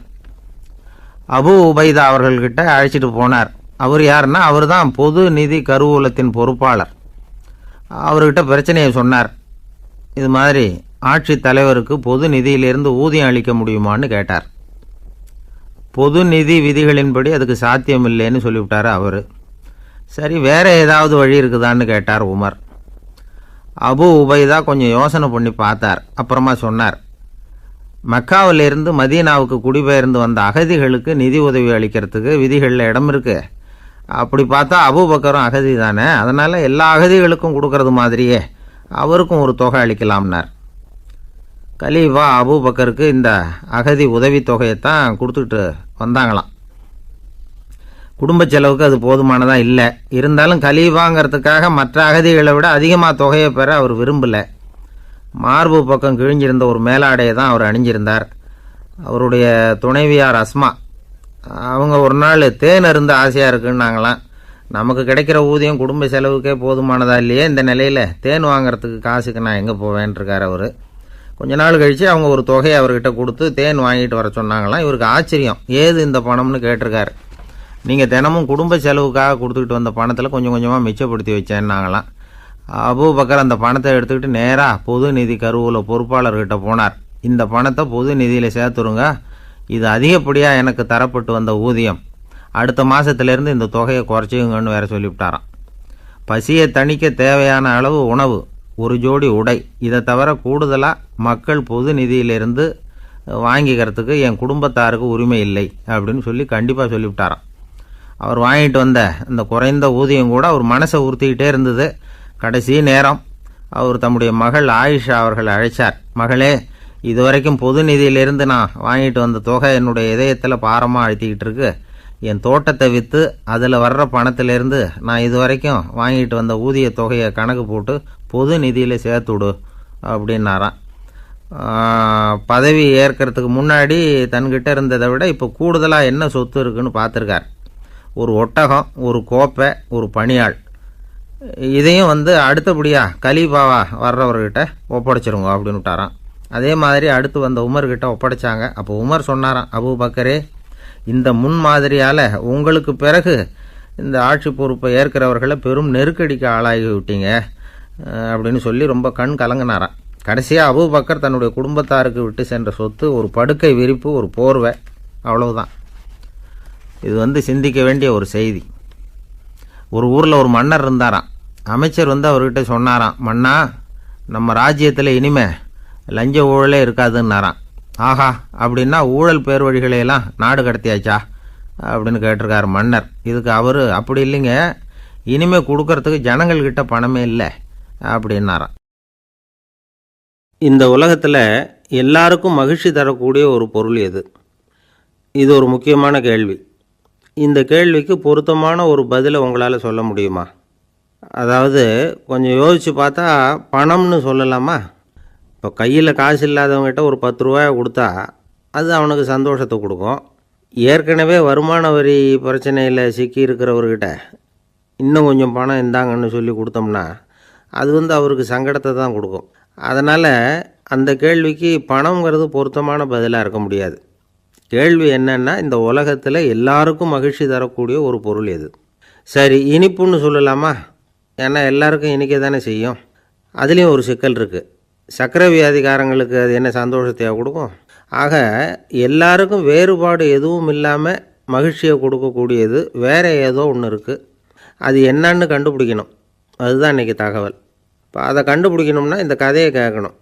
அது என்ன கதைன்னா, ஒரு ஊரில் ஒரு ராஜா இருந்தார். அவருக்கும் இதே சந்தேகம் வந்துட்டுது. அதாவது எல்லாருக்கும் இன்பம் தரக்கூடிய பொருள் எது அப்படின்னு. இதுக்கு பதில் தெரிஞ்சுக்கிறதுக்கு ஆசைப்பட்டார். சரி, அதுக்கு என்ன செய்யலாம்னு யோசனை பண்ணார். நாட்டு மக்களுக்கு பகிரங்கமாக ஒரு அறிவிப்பு கொடுத்தார். நம்ம நாட்டு மக்கள் இன்பம் தரக்கூடிய பொருள் எதுன்னு நினைக்கிறாங்களோ அதை கொண்டுக்கிட்டு வந்து அரண்மனையில் உள்ள கண்காட்சி மண்டபத்தில் வைக்கலாம். அப்படி அவங்க வைக்கிற பொருள்களில் எது எல்லாருக்கும் இன்பம் தரக்கூடியதாக இருக்குமோ அதை வச்சவருக்கு 1000 பொற்காசுகள் பரிசு அப்படின்னு அறிவிப்பு கொடுத்துட்டார். ஜனங்கள் இந்த அறிவிப்பை கேட்டாங்க. அதுக்கப்புறம் சும்மா இருப்பாங்களா? 1000 பொற்காசுன்னா சும்மாவா? அவங்கவுங்க கையில் என்னென்ன கிடைச்சதோ அதையெல்லாம் கொண்டாந்து அரண்மனை காட்சி மண்டபத்தில் வச்சுட்டாங்க. அதுக்கப்புறமா ராஜா அங்கே வந்தார். ஒவ்வொன்றா பார்த்துக்கிட்டே வந்தார். முதல்ல ஒரு குயில் இருந்தது, இனிமையாக பாடக்கூடிய குயில். இந்த குயிலோட இன்னிசை எல்லாருக்கும் இன்பம் தரக்கூடியது தான். இருந்தாலும் காது கேட்காதவங்களுக்கு இந்த இசை எப்படி இன்பம் தர முடியும்? அதனால் இது சரியில்லைன்னு விட்டார். அடுத்தபடியாக போனார். அங்கே என்ன வச்சுருக்குறாங்கன்னு பார்த்தா ஒரு அழகான மயில் அங்கே தோகை விரித்து ஆடிக்கிட்டு இருக்குது. இந்த மயிலோட ஆட்டம் மனசுக்கு இன்பம் தரக்கூடியது தான். இருந்தாலும் பார்வை இல்லாதவங்க இந்த ஆட்டத்தை பார்த்து ரசிக்க முடியுமா? முடியாது. அதனால் இதுவும் சரியில்லை அப்படின்னு சொல்லிவிட்டார். அதுக்கு அடுத்தபடியாக போனார். பல வகையான இனிப்பு பண்டங்களை வச்சுருந்தாங்க. பார்த்தார், வயசானவங்களுக்கும் நோயாளிகளுக்கும் இது இன்பம் தராது, துன்பம் தான் கொடுக்கும் அப்படின்னார். இப்படி ஒவ்வொன்றா பார்த்துக்கிட்டே போகிறார். அழகான மலர்கள், கனிகள், ஓவியங்கள் எதுவுமே பொருத்தமாக தெரியல. சகல பேருக்கும் இன்பம் தரக்கூடிய வகையில் எதுவும் இல்லை. கடைசியாக வந்தார். அங்கே ஒரு களிமண் பொம்மை இருந்தது. அது என்ன பொம்மை தெரியுமா? பசியால் வாடி இருக்கிற ஒருத்தருக்கு ஒரு அம்மா இனிமையாக பேசிக்கிட்டு சோறு போடுறது மாதிரி அந்த பொம்மையை செஞ்சுருந்தாங்க. அதுக்கு கீழே அன்பு அப்படின்னு எழுதியிருந்துதான். ராஜா பளிச்சுன்னு ஒரு முடிவுக்கு வந்தார். அந்த பொம்மையை செஞ்ச சிற்பியை வரவழைச்சார், பரிசு கொடுத்தார். அன்பு ஒன்று தான் எல்லாருக்கும் இன்பம் அளிக்கக்கூடிய பொருள். காது கேட்காதவங்களும் அதை கேட்க முடியும், பார்வை இல்லாதவங்களும் அதை பார்க்க முடியும், குழந்தைகளும் அதை உணர முடியும் அப்படின்னு அதுக்கு விளக்கம் கொடுத்தார் அந்த மன்னர். இந்த உலகத்தில் எல்லாருக்கும் மகிழ்ச்சி தரக்கூடிய ஒரு பொருள் அன்பு தான். அதை புரிஞ்சுக்கிட்டு தான் சில கணவன்மார்கள் மனைவி பேரில் ரொம்ப அன்பை காட்டிக்கிறது வழக்கம். ஒரு வீட்டு வாசப்படி பக்கமாக மழைக்கு ஒதுங்கினார் ஒருத்தர். மழை தூரிக்கிட்டு இருந்தது, இருட்டு நேரம். அந்த வீட்டில் இருந்தவர், இன்றைக்கி ராத்திரி வேணும்னா இங்கேயே தங்கிட்டு காலையில் போங்க அப்படின்னார். உடனே இவர் சொன்னார், ரொம்ப நன்றிங்க, ஒரு 10 நிமிஷத்தில் இதை வந்துவிடுறேன் அப்படின்னு சொல்லிவிட்டு எங்கேயோ ஓடினார். 10 நிமிஷம் கழித்து திரும்பி வந்தார். ஆமாம், எங்கே போயிட்டு வந்தீங்கன்னு கேட்டார் வீட்டில் இருந்தவர். நேராக எங்கள் வீட்டுக்கு போய் மனைவிக்கிட்ட இன்றைக்கி ராத்திரி இங்கேயே தங்கிக்கிறேன்னு சொல்லிவிட்டு வந்துவிட்டேன் அப்படின்னார் அவர். அன்பில் இது ஒரு ரகம். ஆசைப்படுறதில் தப்பு இல்லை, ஆனால் அந்த ஆசை தேவைக்கு தகுந்த மாதிரி இருக்கணும். தேவைக்கு மீறிய ஆசைகள் இருக்குது பாருங்கள், அது தேவையில்லை. இந்த கருத்தை வலியுறுத்தது மாதிரி ஒரு கதை உண்டு. தேவேந்திரனுக்கு திடீர்னு வீடு கட்டணும்னு ஒரு ஆசை வந்துதான். வீடுன்னா நாம் கட்டுற மாதிரி இல்லை. தேவேந்திரன் வீடுன்னா சும்மாவா? ஒரு பிரம்மாண்டமான அரண்மனை கட்டணும். அது மாதிரி இந்த 3 லோகத்துலேயும் ஒரு அரண்மனை கிடையாது அப்படின்னு எல்லாரும் சொல்லணும். இது அவனோட ஆசை. உடனே தேவ தச்சரான விஸ்வகர்மாவை கூப்பிட்டான், உத்தரவு போட்டான். விஸ்வகர்மா தன்னுடைய உதவியாளர்களை எல்லாம் கூப்பிட்டு ஒன்றா சேர்த்துக்கிட்டார். படாத பாடுபட்டு ஒரு பெரிய அரண்மனையை கட்டி முடித்தார். கட்டி முடிக்க 1000 வருஷம் ஆச்சு. தேவேந்திரன் பார்க்குறான். அவனுக்கு திருப்தி ஏற்படலை. என்னுடைய அந்தஸ்துக்கு இது ரொம்ப சாதாரணமான கட்டிடம், இதை விட இன்னும் பெருசாக கட்டு அப்படின்னா. தேவ தச்சர் திணறி போயிட்டார். அவரால் அதுக்கு மேலே எதுவும் செய்ய முடியல. என்ன பண்ணுறதுன்னு யோசனை பண்ணார். நேராக நாரதர் காலில் போய் விழுந்தார். நீங்கள் தான் என்னை இந்த பிரச்சனையிலேருந்து காப்பாற்றணும்னார். நாரதர் யோசனை பண்ணார். சரி, கவலைப்படாதேன்னார். நேராக இந்திரன்கிட்ட போனார். இந்திரன் நாரதரை பார்த்த உடனே வாங்கன்னு கூட்டிகிட்டு போய் அரண்மனையை காட்டினான். இது மாதிரி ஒரு அரண்மனையை நீங்கள் வேறு எங்கேயாவது பார்த்துருக்குறீங்களா அப்படின்னு ரொம்ப பெருமையாக கேட்டான். நான் பார்த்ததில்லை, ஆனால் என்னை விட வயசில் மூத்தவர் மகரிஷி லோமேசர், அவர் ஒரு வேளை பார்த்துருக்கிறாரா என்னமோ அப்படின்னார். உடனே அவரை மனசில் நினச்சி தியானம் பண்ணினார். அடுத்த கணம் லோமேசர் அங்கே வந்தார். இடையில் ஒரு சின்ன துண்டு, கையில் ஒரு கமண்டலம், தலையில் ஒரு பாய், அவ்வளவுதான் அவர்கிட்ட இருந்தது. எதுக்காக தலையில் எந்த பாய் அப்படின்னு கேட்டான் இந்திரன். என்ன மாதிரி அற்ப ஆயுள் உள்ள ஒரு ஜீவன் தனியாக வீடு கட்டிக்கிட்டு திண்டாடணுமா? இந்த பாய் தான் ஒரு வீடு மாதிரி எனக்கு நிழல் கொடுக்குது அப்படின்னார் அவர். என்னது, உங்களுக்கு அவ்வளவு கொஞ்சமான ஆயுளா அப்படின்னு ஆச்சரியத்தோடு கேட்டான் இந்திரன். ஆமாம், இதை பாரு, என்னுடைய மார்பில் ஒரு பொற்காசு அளவுக்கு ரோமம் ஒதுந்துட்டுது. எப்போ என் உடம்புல உள்ள எல்லா ரோமமும் உதிர்ந்துருமோ அப்போ என்னுடைய ஆயுள் முடியும் அப்படின்னார். எப்போ அந்த ரோமங்கள் பூரா உதிரும்னு கேட்டான் இவன். ஒரு பிரம்மா மறைஞ்சதும் ஒரு ரோமம் உதிரும். என் உடம்புல உள்ள ரோமங்களின் எண்ணிக்கை எவ்வளவோ அவ்வளவு பிரம்மாக்கள் தோன்றி அவங்க ஆயுள் முடியும் பொழுது என் உடம்புல உள்ள ரோமங்கள் பூரா உதிரும் அப்படின்னார். அப்படின்னா ஒரு பிரம்மாவோட ஆயுள் எவ்வளவு காலம்னு கேட்டான். ஒரு பிரம்மாவுக்கு 100 தேவ வருஷம். ஒவ்வொரு தேவ வருஷத்துக்கும் 365 தேவ நாள். ஒவ்வொரு தேவ நாள்லேயும் ஒன்றை மாதிரி 14 இந்திரர்கள் தோன்றி மறைகிறாங்க அப்படின்னு மகரிஷி லோமேசர் சொல்கிறார். இதை கேட்டதும் இந்திரன் ஆடி போயிட்டான். அவ்வளவு ஆயுள் உள்ள இவரே அற்ப ஆயுள்னு சொல்கிறார்.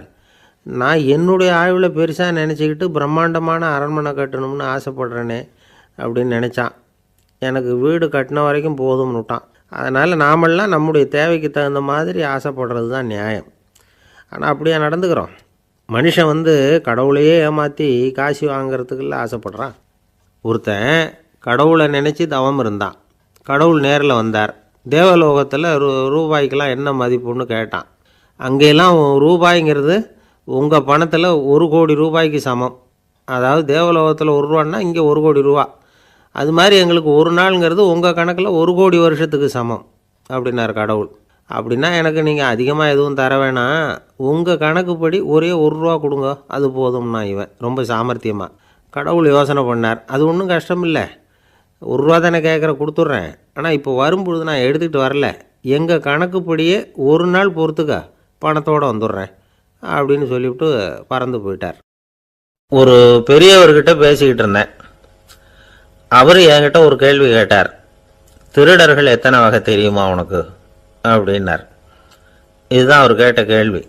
எதுக்காக என்ன பார்த்து அந்த கேள்வி கேட்டார் தெரியல. இருந்தாலும் நான் அவருக்கு பதில் சொன்னேன். திருடர்களில் எத்தனையோ வகை உண்டுங்க. கார் திருடன், சைக்கிள் திருடன், முகமூடி திருடன், எப்படி சொல்லிகிட்டே போகலாம். இருந்தாலும் என்னுடைய சிற்றறிவுக்கு எட்டின வரையில் திருடர்களை 2 வகையாக பிரிக்கலாம் அப்படின்னு நினைக்கிறேன்.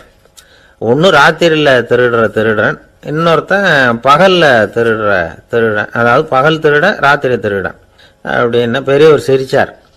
என்ன சிரிக்கிறீங்களே, என்ன கள்வர்கள் 4 வகை அப்படின்னு ஆரம்பித்தார். எப்படின்னு கேட்டேன். சாப்பாட்டுக்கு இல்லாமல் திருடுறாங்க பாருங்க, அது ஒரு வகையான். சாப்பாட்டுக்கு இருந்தும் திருடுறாங்க பாருங்க, அது ஒரு வகையான். இதை தவிர இன்னும் ஒரு 2 வகை திருட்டு உண்டு. அது என்னன்னா, ஆண்டவன்கிட்ட இருந்து நாம திருடுற திருட்டு, இன்னொன்று என்னன்னா நம்ம கிட்ட இருந்து ஆண்டவன் திருடுற திருட்டு அப்படின்னார். எனக்கு ஒன்றும் புரியல. என்ன சார் இது, ஆண்டவனையே திருடன்னு சொல்றீங்களே அப்படின்னு ஆச்சரியமா. ஆமாங்க, ஆண்டவனை கல்வன்னு சொல்றது இல்லையா. காஞ்சிபுரத்துக்கு பக்கத்தில் திருக்கார்வனம் அப்படின்னு ஒரு ஊர் இருக்கு. அங்கே உள்ள பெருமாளுக்கு கல்வர்னு தான் பேர்.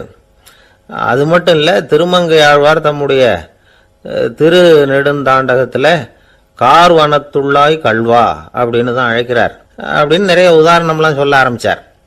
அதுக்கப்புறம் அவர்கிட்ட பேசி நான் புரிஞ்சுக்கிட்ட விவரங்களை தான் நான் இப்போ உங்ககிட்ட சொல்ல போகிறது. அதாவது அவர் சொன்ன முதல் வகை திருடர்கள் சாப்பாட்டுக்கு இல்லாமல் திருடுறவங்க. இவங்களை திருத்தி போடலாம். சாப்பாட்டுக்கு இருந்தும் பணம் சேர்க்கணுங்கிற ஆசையால் பொய் கணக்கெல்லாம் எழுதுறாங்க பாருங்க, அவங்க தான் 2வது வகை. 3வது வகை திருட்டு தான் மிகப்பெரிய திருட்டு. இறைவனுக்கு சொந்தமானதை நம்முடையதுன்னு நினைக்கிற திருட்டு. எது இறைவனுக்கு சொந்தமானது அப்படின்னா ஆத்மா. பகவானுக்கு சொந்தமான ஆத்மாவை நம்முடையதுன்னு நினைக்கிறது தான் அந்த மாபெரும் திருட்டு. இதுக்கு பேர் தான் ஆத்மாபகாரமா. சரி, இதுக்கு பரிகாரம் என்ன? எல்லாம் இறைவனுடையது, நமக்கு ஒன்றும் இல்லை அப்படின்னு நினைக்கிறது தான் இதுக்கு பரிகாரம். இதெல்லாம் இருக்கட்டும். 4வது திருட்டு ஒன்று சொன்னோம்ல, ஆண்டவன் நம்மகிட்ட இருந்து திருடுறது. அது எப்படி? ஆண்டவனை கல்வன்னு சொல்கிறாங்க, அது சரி. அவர் என்னத்தை திருடினார்? இப்போ இன்னொருத்தருக்கு சொந்தமான ஒன்றை எடுத்து வச்சுக்கிறது தான் கள்ளத்தனம். ஆனால் ஆண்டவன் எடுத்துக்கிட்டோம்னா இருக்கிறது எல்லாமே அவனுக்கு சொந்தம். அப்படி இருக்கிறப்போ அவரை எப்படி கல்வன்னு சொல்கிறது? இது என்ன புரியாமல் இருக்குதே அப்படின்னு சொல்லி பார்த்தா அதுக்கும் விளக்கம் சொல்கிறாங்க அவங்க. அதாவது ஆண்டவனுக்கு உருவமே கிடையாது, அரூபமாக இருக்கிறவன், அதாவது உருவம் இல்லாமல் இருக்கிறவன். அப்படி உள்ள பகவான் நம்மளை மாதிரி உருவத்தில் இருக்கிறான். நம்மள மாதிரியே கையை காலு மூக்கெல்லாம் இருக்குது ஆண்டவனுக்கு. இந்த உருவம் நம்மகிட்ட இருந்து திருடினது தானே. அவன் தன்னுடைய உண்மையான திருமேனியை நமக்கு காட்டாம, அதாவது தரிசனம் கொடுக்காம இருக்கிறது கள்ளத்தனம் தானே. அதனால்தான் இதுவும் ஒரு பெரிய திருட்டு, இருக்கிறதுலேயே மிகப்பெரிய திருட்டு அப்படிங்கிறார். என்கிட்ட பேசிக்கிட்டு இருந்தார், இந்த விஷயம்லாம் சொல்லிட்டு இருந்தாரு இந்த பெரியவர். அதாவது திருட்டை ஆன்மீக நோகத்தில் அவர் பார்க்கிறார். நம்ம பார்வையில் இதை விட அபூர்வமான திருட்டுலாம் இங்கே உண்டு, அபூர்வமான திருடர்களும் உண்டு. ஒரு திருடன் சிறையிலிருந்து விடுதலையாகி வெளியில் போனான். கொஞ்ச நாளில் மறுபடியும் திரும்பி ஜெயிலுக்கு வந்துட்டான். அப்போ சிறை அதிகாரி அவனுக்கு அறிவுரை சொன்னாராம். ஏன்பா இப்படி அடிக்கடி தப்பு பண்ணிவிட்டு ஜெயிலுக்கு வந்துடுறியே, உனக்கு சொந்த பந்தம் எதுவும் இல்லையா? உனக்கு அப்பா அண்ணன் தம்பிகள் அவங்க கூட எல்லாம் சேர்ந்து வாழணுங்கிற ஆசை இல்லையா அப்படின்னு கேட்டிருக்கார். அவங்களோட சேர்ந்து வாழணுங்கிற ஆசை எனக்கு நிறைய உண்டுங்க சார் அப்படின்னு அவன். அப்புறம் எதுக்கு இப்படி ஜெயிலுக்கு வந்துடுற அப்படின்னாரான் அவரு. அவங்க எல்லாருமே இங்கே தானே சார் இருக்காங்க அப்படின்னு அவன். நம்ம கிட்ட ஒருத்தன் தப்பா நடந்துக்கிட்டானா உடனே நாம என்ன செய்வோம்? கையை ஓங்கிட்டு அவனை அடிக்க போவோம். நாம அவங்கிட்ட அவனை விட ஒருபடி மேலா தப்பா நடந்துக்குவோம். ஆனா பெரியவங்கெல்லாம் அப்படி நடந்துக்கிறது இல்லை. இன்னா செய்தாரை ஒருத்தல் அவர் நாண நன்னயம் செய்து விடல் அப்படின்னு வள்ளுவர் சொல்லியிருக்கார் இல்லையா? அதுக்கு தகுந்த மாதிரி நடந்துக்குவாங்க. பாயசித் விஸ்தாமிங்கிறவர் ஒரு பெரிய ஞானி. அவர் ஒரு நாள் ராத்திரி ரொம்ப நேரம் மசூதியில் இருந்துட்டு வீட்டுக்கு திரும்பி வந்துகிட்டு இருக்கிறார். வழியில ஒரு குடிகாரன், அவன் கையில ஒரு இசை கருவி, அதை கண்ணா பின்னான்னு மீட்டிக்கிட்டு வாய்க்கு வந்தபடியே என்னத்தையோ பாட்டுன்னு நினைச்சுக்கிட்டு பாடிக்கிட்டு அவன் பாட்டுக்கு கிடக்கிறான் வழியில. அதோடு இருந்தாலும் பரவாயில்ல, அந்த பக்கமாக வழியில் போகிறவங்க வர்றவங்களையெல்லாம் பார்த்து கண்ணா பின்னான்னு திட்டிகிட்டு இருக்கிறான், ரொம்ப வளர்க்குறான். பாயசித் பிஸ்தாமிங்கிற அந்த பெரியவர் அந்த வழியாக போகிறார். அவனை பார்க்குறார். அவனுடைய நிலைமையை பார்த்துட்டு பரிதாபப்படுறார். ஏன்பா இது மாதிரிலாம் நடந்துக்கிற, இப்படி நடக்கலாமா அப்படின்னு ஏதோ கொஞ்சம் புத்திமதி சொல்கிறதுக்கு ஆரம்பித்தார். அவனுக்கு கோபம் வந்துட்டுது. கையில் வச்சிருந்த வாத்திய கருவி அதால் ஓங்கி அந்த பெரியவர் தலையில் ஒரு அடி கொடுத்தான். ரத்த காயம் ஏற்பட்டு போச்சு. அவன் கையில் இருந்த இசை கருவியும் அடித்த வேகத்தில் ரெண்டாக உடஞ்சி போச்சு. அவ்வளோ வேகமாக அடிச்சிருக்கான். இவ்வளவு தூரத்துக்கு நடந்து போச்சுல்ல. அந்த மாபெரும் ஞானி வாயை திறந்து ஒரு வார்த்தை கூட பேசலை. பேசாமல் தலையை பிடிச்சிக்கிட்டு அவர் பாட்டுக்கு போயிட்டார். மறுநாள் அந்த பெரியவர் என்ன பண்ணார் தெரியுமா? கொஞ்சம் இனிப்பு பண்டங்கள், கொஞ்சம் பணம், இது ரெண்டையும் ஒரு ஆள் மூலமாக அனுப்பி வச்சார் அந்த குடிகாரனுக்கு. அவனுக்கு ஒன்றும் புரியல. என்ன விவரம்னு விசாரித்தான். வந்த ஆள் ஒரு கடுதாசியை நீட்டினான். அதில் விவரம் இருந்தது. ஞானி எழுதியிருக்கிறார், இதை பாருப்பா, உங்களுடைய இசைக்கருவி உடையறதுக்கு என்னுடைய தலை காரணமாக ஆயிட்டுது. அதுக்காக நான் ரொம்ப வருத்தப்படுறேன். அதுக்காக தான் பணம் அனுப்பி வச்சுருக்கேன். வேறு புதுசாக ஒரு இசைக்கருவி வாங்கிக்கோ. அப்புறம் இன்னொரு விஷயம், நேற்றுக்கு ராத்திரி என்கிட்ட ஏகப்பட்ட கசப்பான வார்த்தைகளை பேசினேன். இதோடு அனுப்பியிருக்கிற இனிப்பு பண்டங்களை சாப்பிட்டு உன்னுடைய நாவில் உள்ள கசப்பை மாற்றிக்கோ அப்படின்னு அதில் எழுதப்பட்டிருந்தது. இந்த சமயத்தில் அவன் குடி மயக்கத்தில் இல்லை, தெளிஞ்சு போயிருந்த நேரம் அது. அதனால் அதை படித்த உடனே அவனுக்கு ரொம்ப வெக்கமாக போச்சு. தலை குனிஞ்சான், யோசனை பண்ணான். கொஞ்ச நேரத்தில் தன்னுடைய நண்பர்கள் சில பேரையும் கூப்பிட்டுக்கிட்டு நேராக அந்த ஞானி இருக்கிற இடத்துக்கு ஓடினான். அவர் காலில் விழுந்தான். அவர்கிட்ட மன்னிப்பு கேட்டுக்கிட்டான். பெரியவங்களே தெரியாமல் நான் இந்த பாவ செயலை பண்ணிவிட்டேன், என்னை மன்னிச்சுங்க. உங்களுடைய பொறுமையும் போதனையும் என்னுடைய கண்ணை திறந்துட்டுது. இனிமேல் நானும் என்னுடைய நண்பர்களும் நல்ல வழியில் திருந்தி வாழ போகிறோம் அப்படின்னா. ஞானி செய்த நன்னயம் குடிகாரனை எப்படி திருத்திருக்கு பார்த்தீங்களா? இந்த கதையை கேட்டுட்டு ஒருத்தர் சொன்னார், என் வாழ்க்கையில் கூட அப்படி ஒரு சம்பவம் நடந்தது சார். நானும் ஒரு நாள் ராத்திரி ஓவராக குடிச்சிட்டு ஒரு கிட்டாரை வாசிச்சுக்கிட்டு கண்ணாபின்னான்னு உளறிக்கிட்டு திட்டிக்கிட்டு இருந்தேன். அந்த சமயம் அந்த வழியாக ஒருத்தர் வந்தார். ஓங்கி தலையில் ஒரே ஒரு அடி, ரத்தம் வந்துட்டுது. அதுக்கப்புறம் என் மனசு தெரிஞ்சுட்டுது சார் அப்படின்னார். அப்படியா என்ன ஆச்சரியமா? ஆமாம் சார், அடி விழுந்தது அவர் தலையில் இல்லை, என் தலையில். வந்தவர் என்ன அப்படி அடிச்சுட்டார். மயக்கம் தெளிஞ்சதுக்கு அப்புறம் தான் எனக்கு விவரம் புரிஞ்சுது. அவர் ஒரு போலீஸ்காரர் அப்படின்னார் ரொம்ப சோகமா. ஒரு ஊர்ல ஒரு துறவி இருந்தார், புத்த சமய துறவி. அந்த ஊர் மன்னன் அவரை பத்தி கேள்விப்பட்டிருக்கான். ஒரு நாள் புறப்பட்டு போனான். துறவியின் பாதங்களை தொட்டு வணங்கினான். அதுக்கப்புறம் சொன்னான், ஐயா, நான் உங்களை அரண்மனைக்கு அழைச்சிட்டு போறதுக்காக வந்திருக்கிறேன். இனிமே நீங்க இங்க எதுக்கு இருக்கணும் அப்படின்னானா. அவன் மனசுக்குள்ள என்ன நினைப்புன்னா, இவர் எங்க வர போறாரு, நான் ரொம்ப எளிமையானவன், எனக்கு எதுக்கு அரண்மனை வாசம்னு சொல்லிவிடுவார் அப்படின்னு நினச்சிருக்கான். ஆனால் அந்த துறவி என்ன பண்ணார் தெரியுமா? அப்படியா, சரி போகலாம், வா போய் உன் ரதத்தை கொண்டுட்டு வா, அரண்மனைக்கு போகும்பொழுது அதுக்கு தகுந்த மாதிரி ஆடம்பரமாக போகணும் அப்படின்னு விட்டாரான். துறவி இப்படி சொன்னதும் அந்த மன்னனுக்கு மனசுக்குள்ள சந்தேகம் வந்துட்டுது. இவர் உண்மையிலேயே துறவி தானா, ஏமாத்து பேர் வழி மாதிரி தெரியுதே அப்படின்னு நினச்சிருக்கான். இருந்தாலும் இனிமேல் என்ன பண்ணுறது, சொல்லியாச்சு. ரதத்தை கொண்டுகிட்டு வந்தான். துறவி ஏறி உட்காந்தார். பக்கத்தில் ராஜா. அவர் ரொம்ப உற்சாகமாக வரார். இவன் ரொம்ப சோர்ந்து போய் வரான். துறவி மரத்தடியிலேயே வாழ்ந்து பழக்கப்பட்டவர், அரண்மனையில் எளிமையாக ஒரு இடத்துல உட்காந்துக்குவார் அப்படின்னு நினச்சான். ஆனால் அப்படி இல்லை. அரண்மனைக்கு வந்த உடனே அந்த துறவி அதை கொண்டுட்டு வா, இதை கொண்டுட்டு வான்னு சொல்லி உத்தரவு போட ஆரம்பிச்சுட்டார். அரண்மனையில் இருந்தால் அரசனை மாதிரி இருக்கணும் அப்படிங்கிறார். ராத்திரி பூரா சௌரியமாக தூங்கினார். பகலில் அரண்மனை தோட்டத்தில் உலாவ வேண்டியது, நீச்சல் குளத்தில் குளிக்க வேண்டியது, இப்படியே பொழுது போக்கிட்டு இருக்கிறார். அந்த அரண்மனையில் துறவி மகிழ்ச்சியாக இருக்கிறார். மன்னனால் அப்படி இருக்க முடியல. அவருக்கு எந்த கவலையும் இல்லை, இவனுக்கு அரசாங்க கவலைகள். துறவி அப்படி இருக்கிறத இவனால் தாங்கிக்க முடியல. ஒரு நாள் அவர்கிட்டே போய், நான் உங்ககிட்ட கொஞ்சம் பேசணும் நானா. துறவி பார்த்தார். நான் இந்த அரண்மனைக்கு வரும்பொழுதே நீ என்னமோ என்கிட்ட கேட்கணும்னு நினைச்ச, ஏன் காலதாமதம்? நீ அனாவசியமாக உன்னையே தொந்தரவு பண்ணிட்டு இருக்கிற, நீ கவலையாக இருக்கேங்கிறது எனக்கு புரியுது. நான் மரத்தடியில் இருந்தப்போ கூட என்னை அடிக்கடி சந்திச்சுக்கிட்டு இருப்பேன், ஏதாவது விளக்கம் கேட்கறது உண்டு. இங்கே வந்த பிறகு என்னை சந்திக்கிறது கூட அபூர்வமாக போயிட்டுது. நீ இப்போ என்ன கேட்க போறேங்கிறது எனக்கு தெரியும், இருந்தாலும் கேள் அப்படின்னாராம். வேற ஒன்றும் இல்லைங்க, இப்போ உங்களுக்கும் எனக்கு என்ன வித்தியாசம்? 2 பேரும் அரண்மனையில் தான் இருக்கிறோம். நீங்கள் மகிழ்ச்சியாக இருக்கிறீங்க, நான் அப்படி இருக்க முடியல. இவ்வளவுக்கும் நீங்கள் முன்னாடி இருந்தது மாதிரி இல்லை. தினமும் தங்க தேர் கேட்குறீங்க, உயர்தரமான ஆடைகள் அணிகிறீங்க, சுவையான சாப்பாடு. இப்படி இருக்கிறப்போ உங்களுக்கும் எனக்கு என்ன வித்தியாசம்? இதுதான் மன்னனுடைய கேள்வி. இதுக்கு பதில் சொல்கிறேன், என் கூட புறப்பட்டு வா, இந்த நகரத்துக்கு வெளியில் போவோம் அப்படின்னு சொல்லி அரசனை கூப்பிட்டுக்கிட்டு ஊர் எல்லைக்கு சேர்ந்தார் துறவி. அங்கே போய் சொன்னார், இதை பாருப்பா, இந்த இடத்த தான் தேடிக்கிட்டு இருந்தேன். இனிமே நான் திரும்பி வரப்போறதில்ல. நீ என்னோட வர்றியா, திரும்பி போறியா அப்படின்னார். நான் எப்படிங்க உங்க கூட வர முடியும்? என்னுடைய நாடு, என்னுடைய சொத்துக்கள், மனைவி, மக்கள் எல்லாத்தையும் விட்டுட்டு எப்படிங்க வர்றதுன்னா. இப்போ அந்த துறவி சொன்னார், இப்போ வித்தியாசத்தை தெரிஞ்சுக்கிட்டியா? நான் அரண்மனையில் இருந்தேன், எல்லா வித பொருள்களும் உடையவனா இருந்தேன், ஆனால் எதையும் சொந்தம் கொண்டாடுறவனா இருக்கல. ஆனால் நீ அப்படி இல்லை, எல்லாத்தையும் சொந்தம் கொண்டாடிக்கிட்டு இருக்கிற. இதுதான் நமக்குள்ள வித்தியாசம் அப்படின்னு சொன்னார். அரண்மனை ஆடைகளை அப்படியே களைஞ்சார், அரசங்கிட்ட கொடுத்தார். உன்னுடைய ஆடைகளை நீயே வச்சுக்கோன்னார். அவர் பாட்டுக்கு நடந்து போனார், திரும்பியே பார்க்கல. அரசனுக்கு அப்பதான் தன்னுடைய அறியாமை விளங்குச்சான்.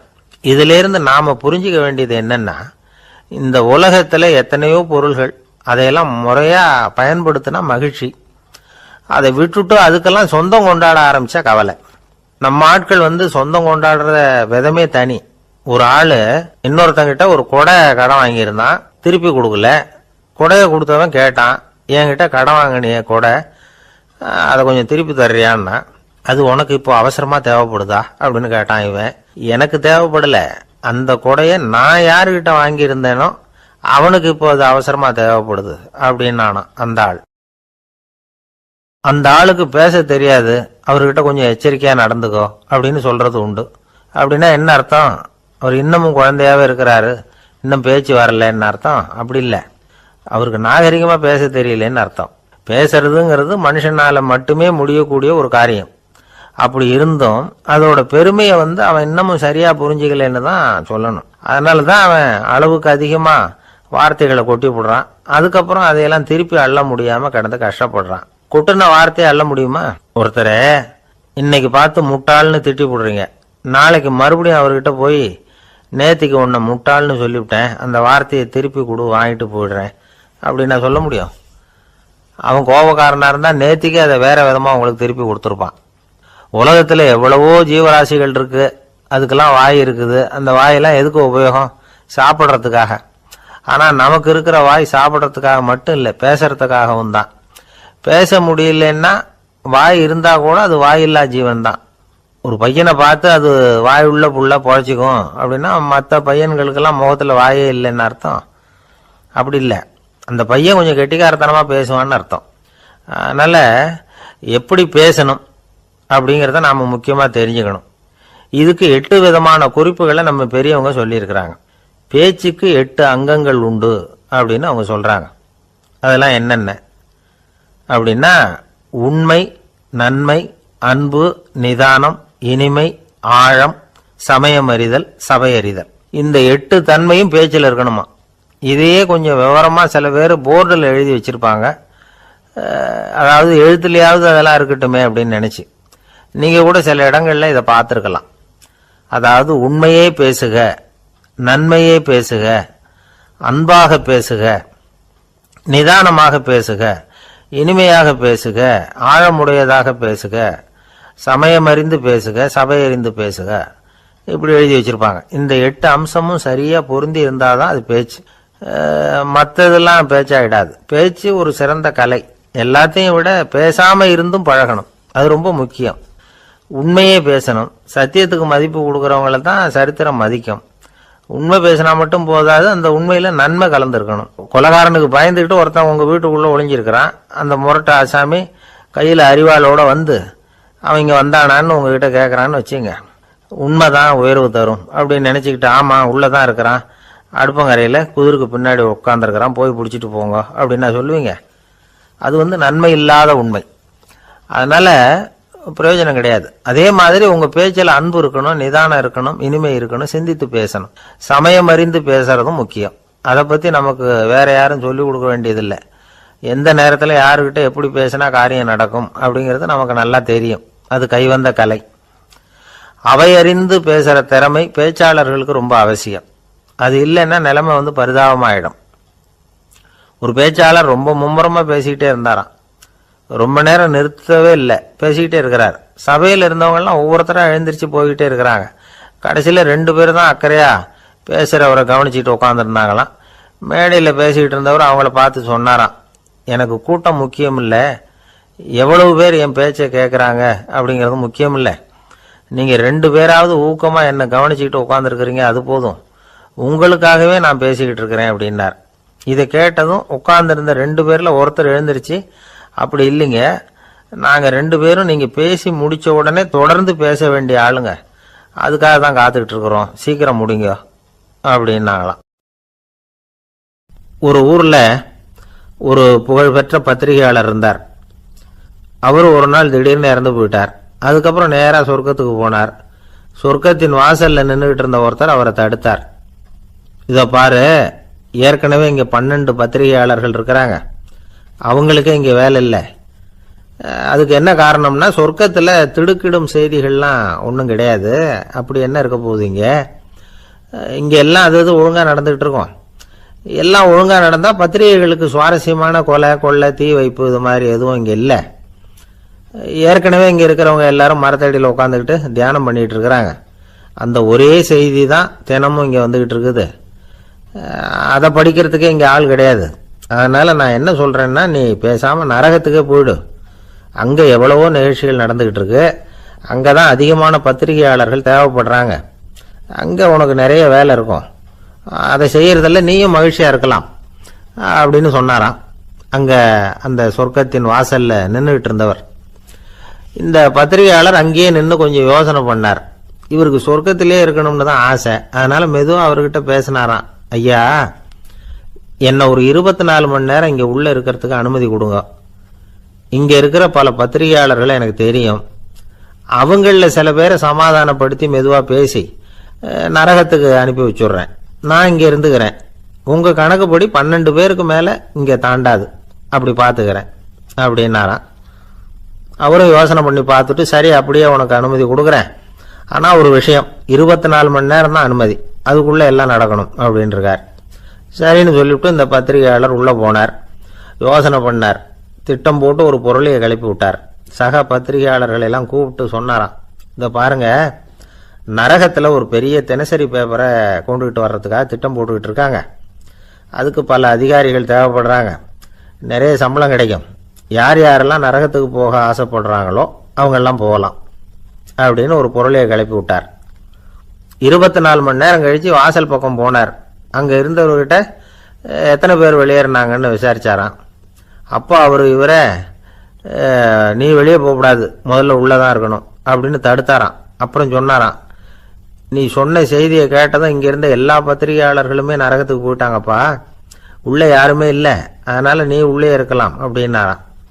இதை கேட்டதும் இந்த பத்திரிகையாளரே குழம்பி போயிட்டார். ஒருவேளை உண்மையிலேயே நரகத்துல புதுசா பத்திரிகை ஏதாவது ஆரம்பிக்க போறாங்களோ அப்படின்னு அவரே நினைக்க ஆரம்பிச்சிட்டாராம்.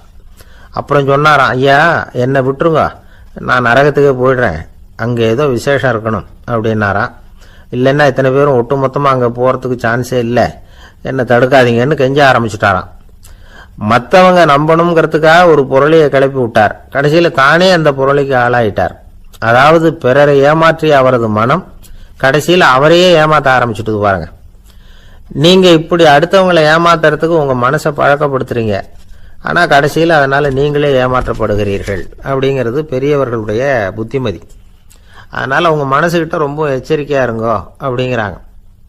நம்ம ஆளுங்க அங்க போய்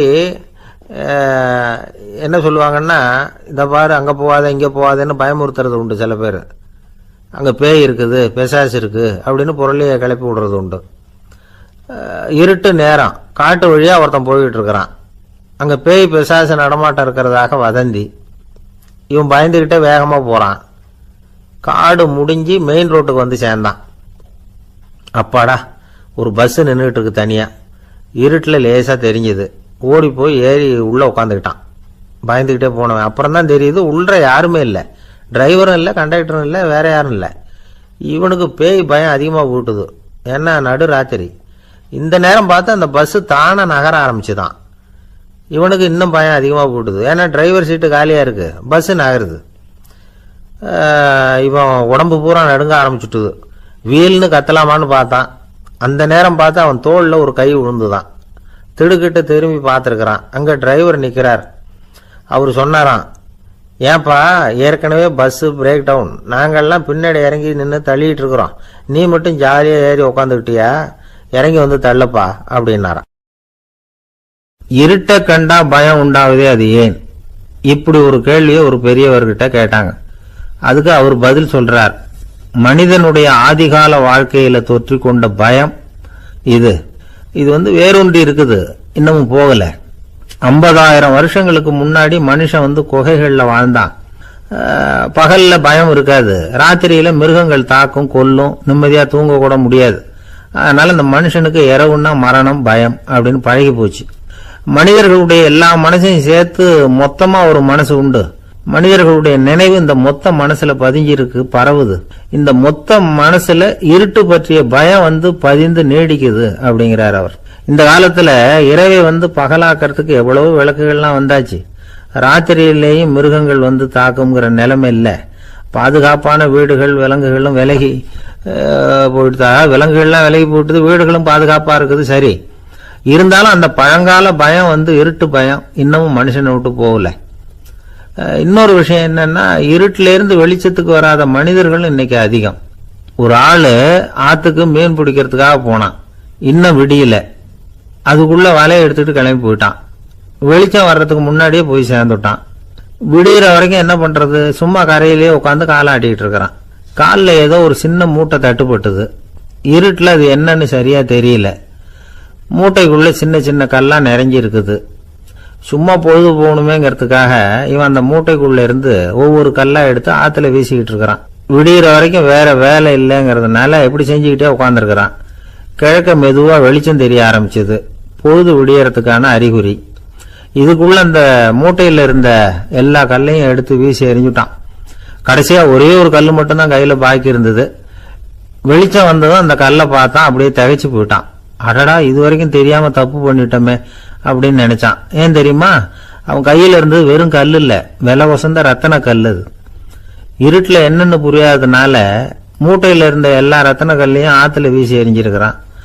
இப்போ அவனுக்கு அழுகையே வந்துடும் போல இருந்தது. வாழ்க்கையை வசதி ஆக்கிக்கிறதுக்கான வாய்ப்பு அவனுக்கு இருந்தது. இருந்தாலும் இருட்டுல அதை இழந்துட்டான். அந்த வகையில அவனுக்கு கொஞ்சம் அதிர்ஷ்டம் இருந்திருக்குது. அதாவது ஏதோ ஒரு வகையில இருந்திருக்குது. அதனால தான் அந்த கடைசி கல்ல எரியறதுக்குள்ள வெளிச்சம் வந்துட்டுது. பல பேருக்கு அந்த அளவு கூட அதிர்ஷ்டம் வர்றதில்லை. எல்லாத்தையும் வீசினதுக்கு அப்புறம் தான் வெளிச்சம் வரும். என்னென்னு விவரம் தெரியாமலே எழுந்திரிச்சு வந்துடுவாங்க. வாழ்க்கைங்கிறது ஒரு பெரிய புதையல். அதை புரிஞ்சிக்காம மனுஷன் அதை வீசி எரிஞ்சுக்கிட்டு இருக்கான் அப்படிங்கிறது தான் பெரியவங்க கருத்து. சில பேருக்கு புரிஞ்சுக்கிற நேரம் வரும், அதுக்குள்ள வாழ்நாள்லாம் ஓடி போயிருக்கும். அதுக்கப்புறம் என்ன பண்றது? நம்மால் ஒருத்தன் கையில ஒரு சின்ன பையோட வந்துகிட்டு இருந்தான். பை உள்ள ஏகப்பட்ட நகைகள், ரத்தன கல் எல்லாம் இருக்கு. வந்துகிட்டு இருந்தவன் திடீர்னு அந்த பையை அப்படியே ஒரு குளத்துல வீசி எறிஞ்சுட்டான். மகான்கள் தான் இப்படி பற்று இல்லாம இருப்பாங்க. என்னங்க இது, விலை மதிப்புள்ள அந்த பையை இப்படி குளத்துல வீசி எறிஞ்சுட்டீங்களே, இதுக்கு என்ன அர்த்தம் அப்படின்னு கேட்டார் அவன் கூட வந்தவர். அவன் மெதுவா இவர் காதோட காதா சொல்றான், ஒரு போலீஸ்காரர் பின்னாடி வந்துகிட்டு இருக்கிறார், அவர் போனதுக்கு அப்புறம் இதை எடுத்துக்குவேன் அப்படிங்கிறான். திருநெல்வேலி மாவட்டத்துல கோவில்பட்டிக்கு பக்கத்துல உள்ள ஊர் கடம்பூர். காமராசர் முதலமைச்சரா இருந்த காலம். கடம்பூர்ல ஒரு பள்ளி சீரமைப்பு மாநாடு நடக்குது. அந்த பக்கத்துல உள்ள பள்ளிக்கூடம்லாம் அதுல கலந்துக்குது. கண்காட்சி வேற, ஊர் பூரா விழா கோலம். மறுநாள் மாநாடு நடக்க போகுது. ஆனா முதல் நாளே மழை பிடிச்சிக்கிட்டுது. மறுநாளும் அது விடாம பேஞ்சுக்கிட்டு இருக்குது. காமராசர் காலையிலிருந்து பல்வேறு நிகழ்ச்சிகளில் கலந்துக்கிட்டு சாயந்தரமா கடம்பூருக்கு வந்து சேர வேண்டியவர். மழை பேஞ்சுக்கிட்டு இருக்கிறதுனால நிகழ்ச்சி ரத்தாயிடுமோ என்னமோ அப்படின்னு எல்லாரும் சந்தேகப்பட்டுக்கிட்டு இருக்கிறாங்க. அவர் கோவில்பட்டி பயணிகள் விடுதியில் இருக்கிறார். கடம்பூர்ல இருந்து சில பேர் போய் அவரை சந்திக்கிறாங்க. மழை பெஞ்சுக்கிட்டு இருக்குதே, என்ன செய்யலாம் அப்படின்னு கேட்குறாங்க. மழை பெஞ்சா நல்லது தானே, அதுக்காக மாநாட்டை எதுக்காக ரத்து செய்யணும்? ஆசிரியர்கள் எவ்வளவு கஷ்டப்பட்டு ஏற்பாடு பண்ண மாநாடு, கட்டாயம் வந்துடுறேன் அப்படின்னாராம் காமராசர். உடனே புறப்பட்டார். மழையை பொருட்படுத்தாத மக்கள் கூட்டம், அது கலையாம காத்துக்கிட்டு இருக்கிறாங்க அவ்வளோ பேரும். தலைவர் வந்துட்டார்னு தெரிஞ்சது ஜனங்களுக்கு ஏகப்பட்ட உற்சாகம். ஜனங்கள் அவ்வளவு உற்சாகமாக வரவேற்றாங்க. மாநாடு ஆரம்பமாச்சு. மலர் மாலைகள் மலை மாதிரி குவிய ஆரம்பிச்சுட்டுது. வரிசையாக ஒவ்வொரு கல்வி நிலையம் சார்பாகவும் வரவேற்பு பத்திரம் வாசித்து கொடுக்குறாங்க. என்ன வாசிக்கிறாங்கங்கிறத காமராசர் கூர்ந்து கவனிக்கிறார். ஏகப்பட்ட புகழ் மொழிகள், ரொம்ப பாராட்டி புகழ்ந்து என்னென்னமோ வாசிச்சுக்கிட்டு இருக்கிறாங்க. கொடை வள்ளலே, குணக்குன்றே, மலையே, கடலே, இப்படி தமிழ் மொழியில் பாராட்டுறதுக்கு எத்தனை வார்த்தைகள் உண்டோ அத்தனையும் அதில் சேர்த்துருக்குறாங்க.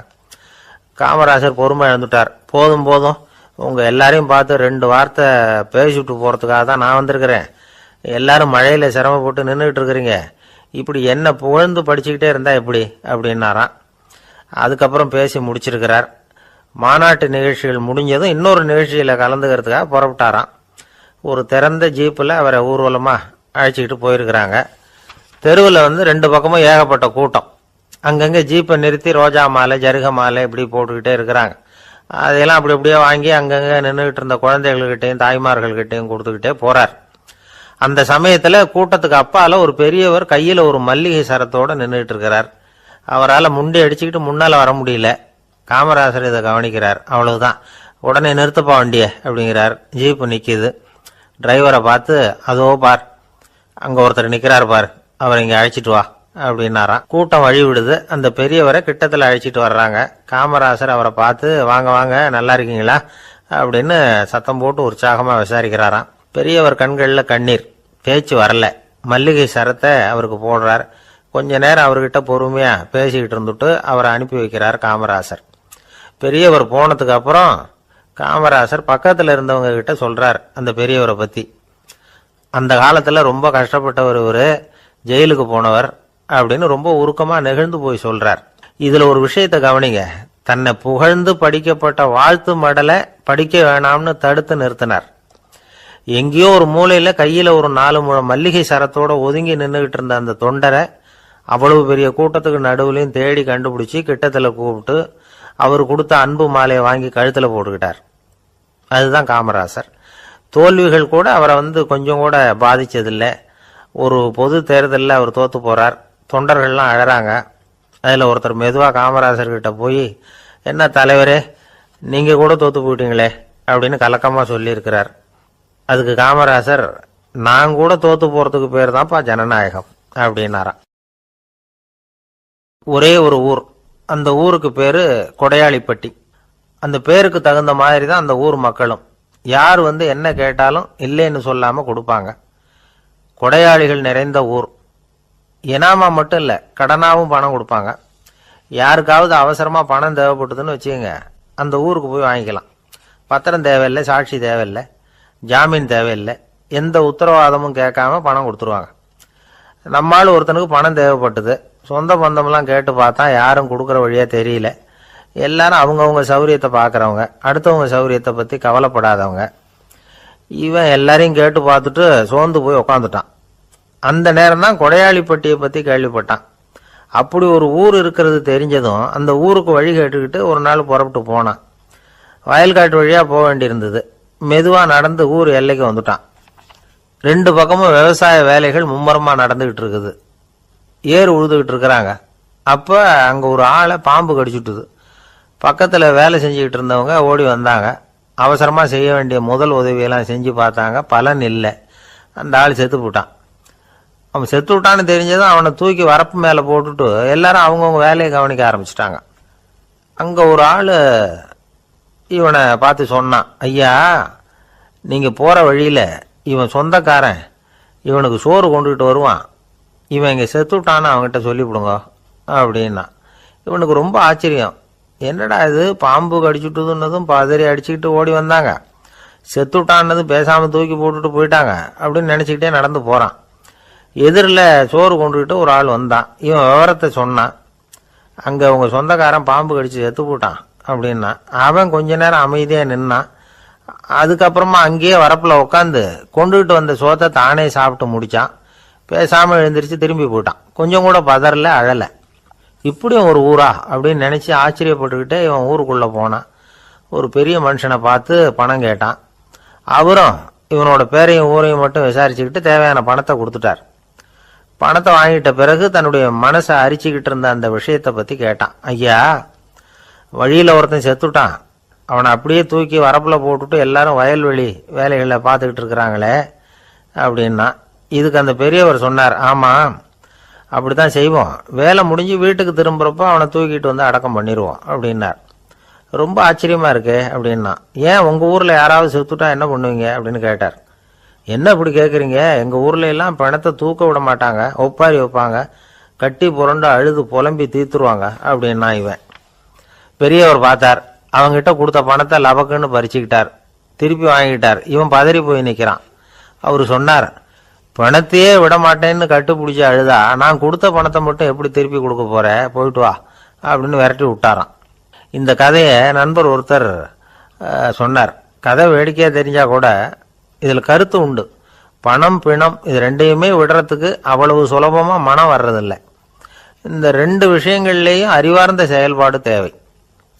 ஒரு பேருந்து மரத்தில் மோதி விட்டுது. எல்லாரும் அடிபட்டு முனைகிட்டு கிடக்கிறாங்க. டிரைவர், கண்டக்டர் இவங்களுக்கும் அடி. அவங்களும் ஒரு பக்கம் கிடக்கிறாங்க.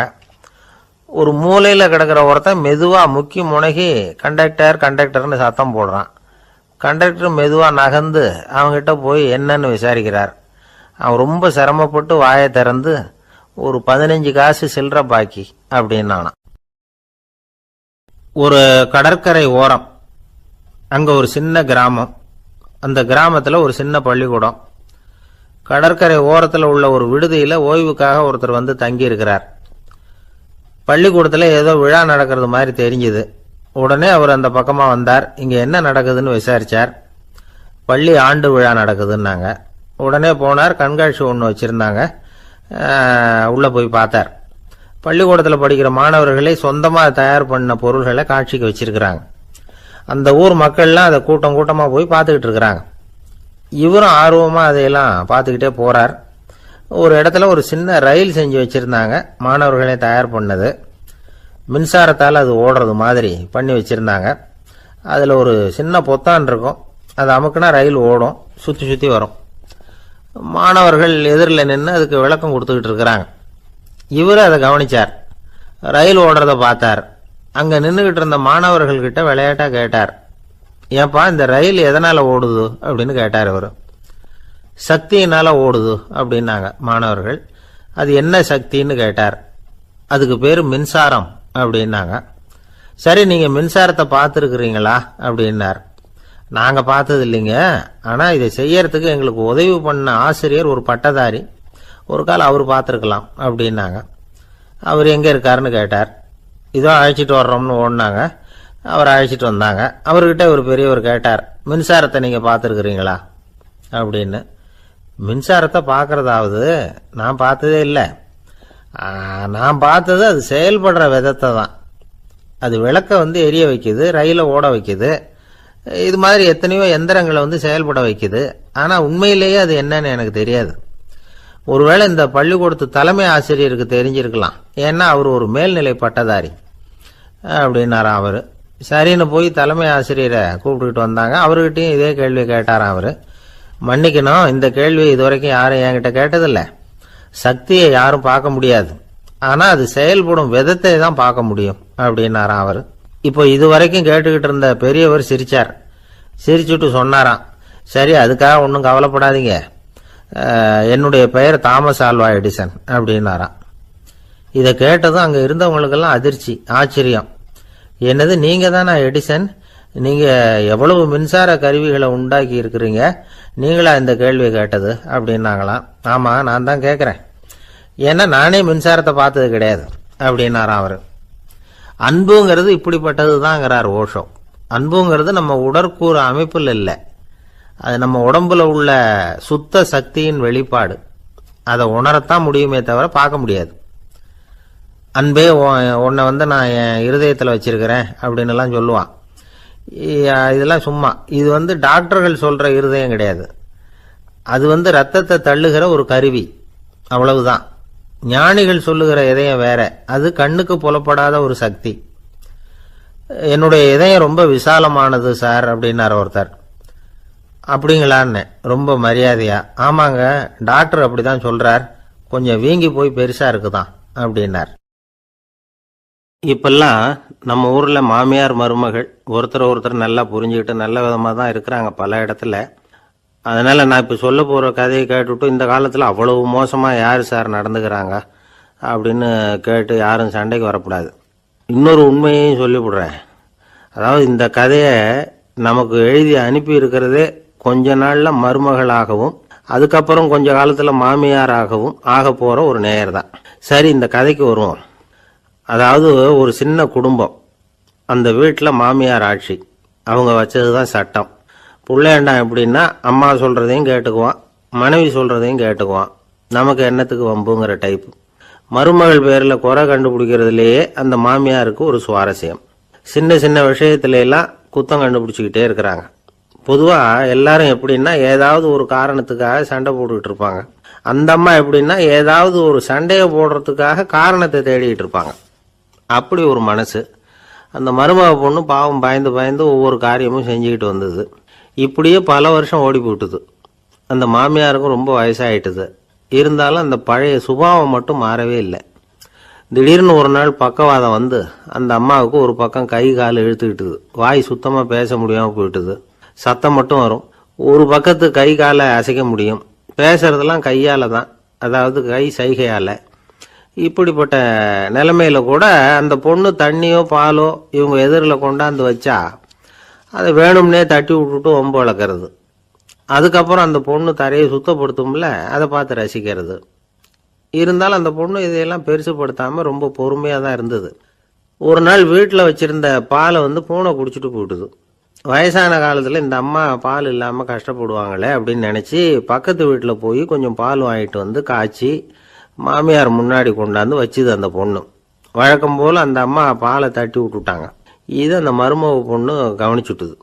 இவ்வளவு நாள் பொறுமையாக இருந்த இந்த மருமகளுக்கு இன்னைக்கு இதை பார்த்து தான் அசாத்திய கோபம் வந்துட்டுது.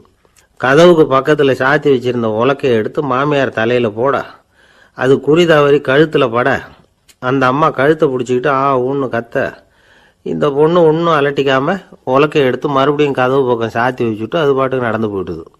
இருந்தாலும் மனசுக்குள்ள லேசா ஒரு பயம். கணவன் வீட்டுக்கு வந்ததும் என்ன விஷயம்னு கேட்டா எப்படி சமாளிக்கிறது. அன்னைக்குன்னு பார்த்து ரொம்ப நேரம் கழிச்சு வீடு வந்து சேர்ந்தான் கணவன்.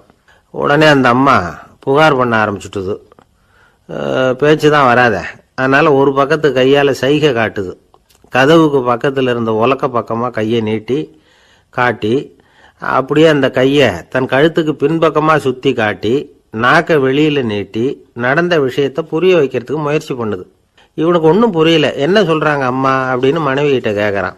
அதுக்கு அந்த பொண்ணு ரொம்ப புத்திசாலித்தனமா, என்னங்க உங்க அம்மா சொல்றது உங்களுக்கு இன்னும் புரியலையா?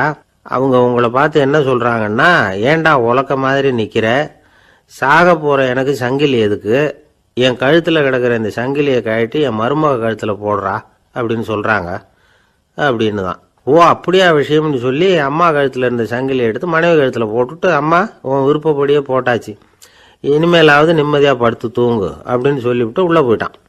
பாத்தீங்களா கதைய? அதனாலதான் மாமியார்கள் சைகை காட்டுறதுன்னா கூட இனிமே ஜாக்கிரதையா இருக்கணும். ஆபீஸ்ல வேலை பார்க்குற ஒருத்தர் வந்தார். பேசாம ஒரு 10 நாள் லீவு போட்டுடலாமா பாக்குறேன் அப்படின்னார். ஏன்னு கேட்டோம். என்னுடைய மேலதிகாரி ஒரு முசுடு சார், அவர்கிட்ட வேலை பார்க்கறது ரொம்ப கஷ்டமா இருக்குது அப்படின்னார். ஆபீஸ்ல வேலை பார்க்கறவங்க எல்லாம் ஒரு விஷயத்த நல்லா ஞாபகத்துல வச்சுக்கணும். மேலதிகாரிங்கிறவர் ஒரு பெரிய மகான் இல்லை, அவரும் ஒரு மானிட பிறவிதான். சராசரி மனுஷனுக்குள்ள பலம் பலவீனம் ரெண்டும் அவருக்கும் உண்டு. அதனால அவரை கொஞ்சம் அனுசரிச்சு போறதுக்கு பழகிறது தான் நல்லது. மேலதிகாரிகள்ல பல வகை உண்டு. அதுல முக்கியமா 3 வகை. அதுல ஒரு வகை எப்படி தெரியுமா? உங்களை ஒரு வேலை செய்யற மெஷினா மட்டுமே நினைக்கக்கூடிய வகை. இவங்கெல்லாம் எப்படின்னா, எங்கேயாவது வெளியூர் போயிருந்தா கூட அங்கிருந்து போன் பண்ணுவாங்க, அந்த வேலை என்னாச்சு இந்த வேலை என்னாச்சு அப்படின்னு. இவங்களுக்கெல்லாம் உங்க நலனை பத்தியோ உங்க குடும்பத்தை பத்தியோ அக்கறை இருக்காது. நீங்க சொல்ற யோசனை எதுவும் இவங்க கிட்ட எடுபடாது. கொடுத்த வேலையை பாரு, நீ எனக்கு புத்தி சொல்ல வேணாம் அப்படிம்பாங்க. இவங்களை அனுசரிச்சு போறதுக்கு ஒரே வழி, இவங்க எதை சொன்னாலும் சரின்னு சொல்லிவிட்டு வேலையை கவனிக்க வேண்டியதுதான்.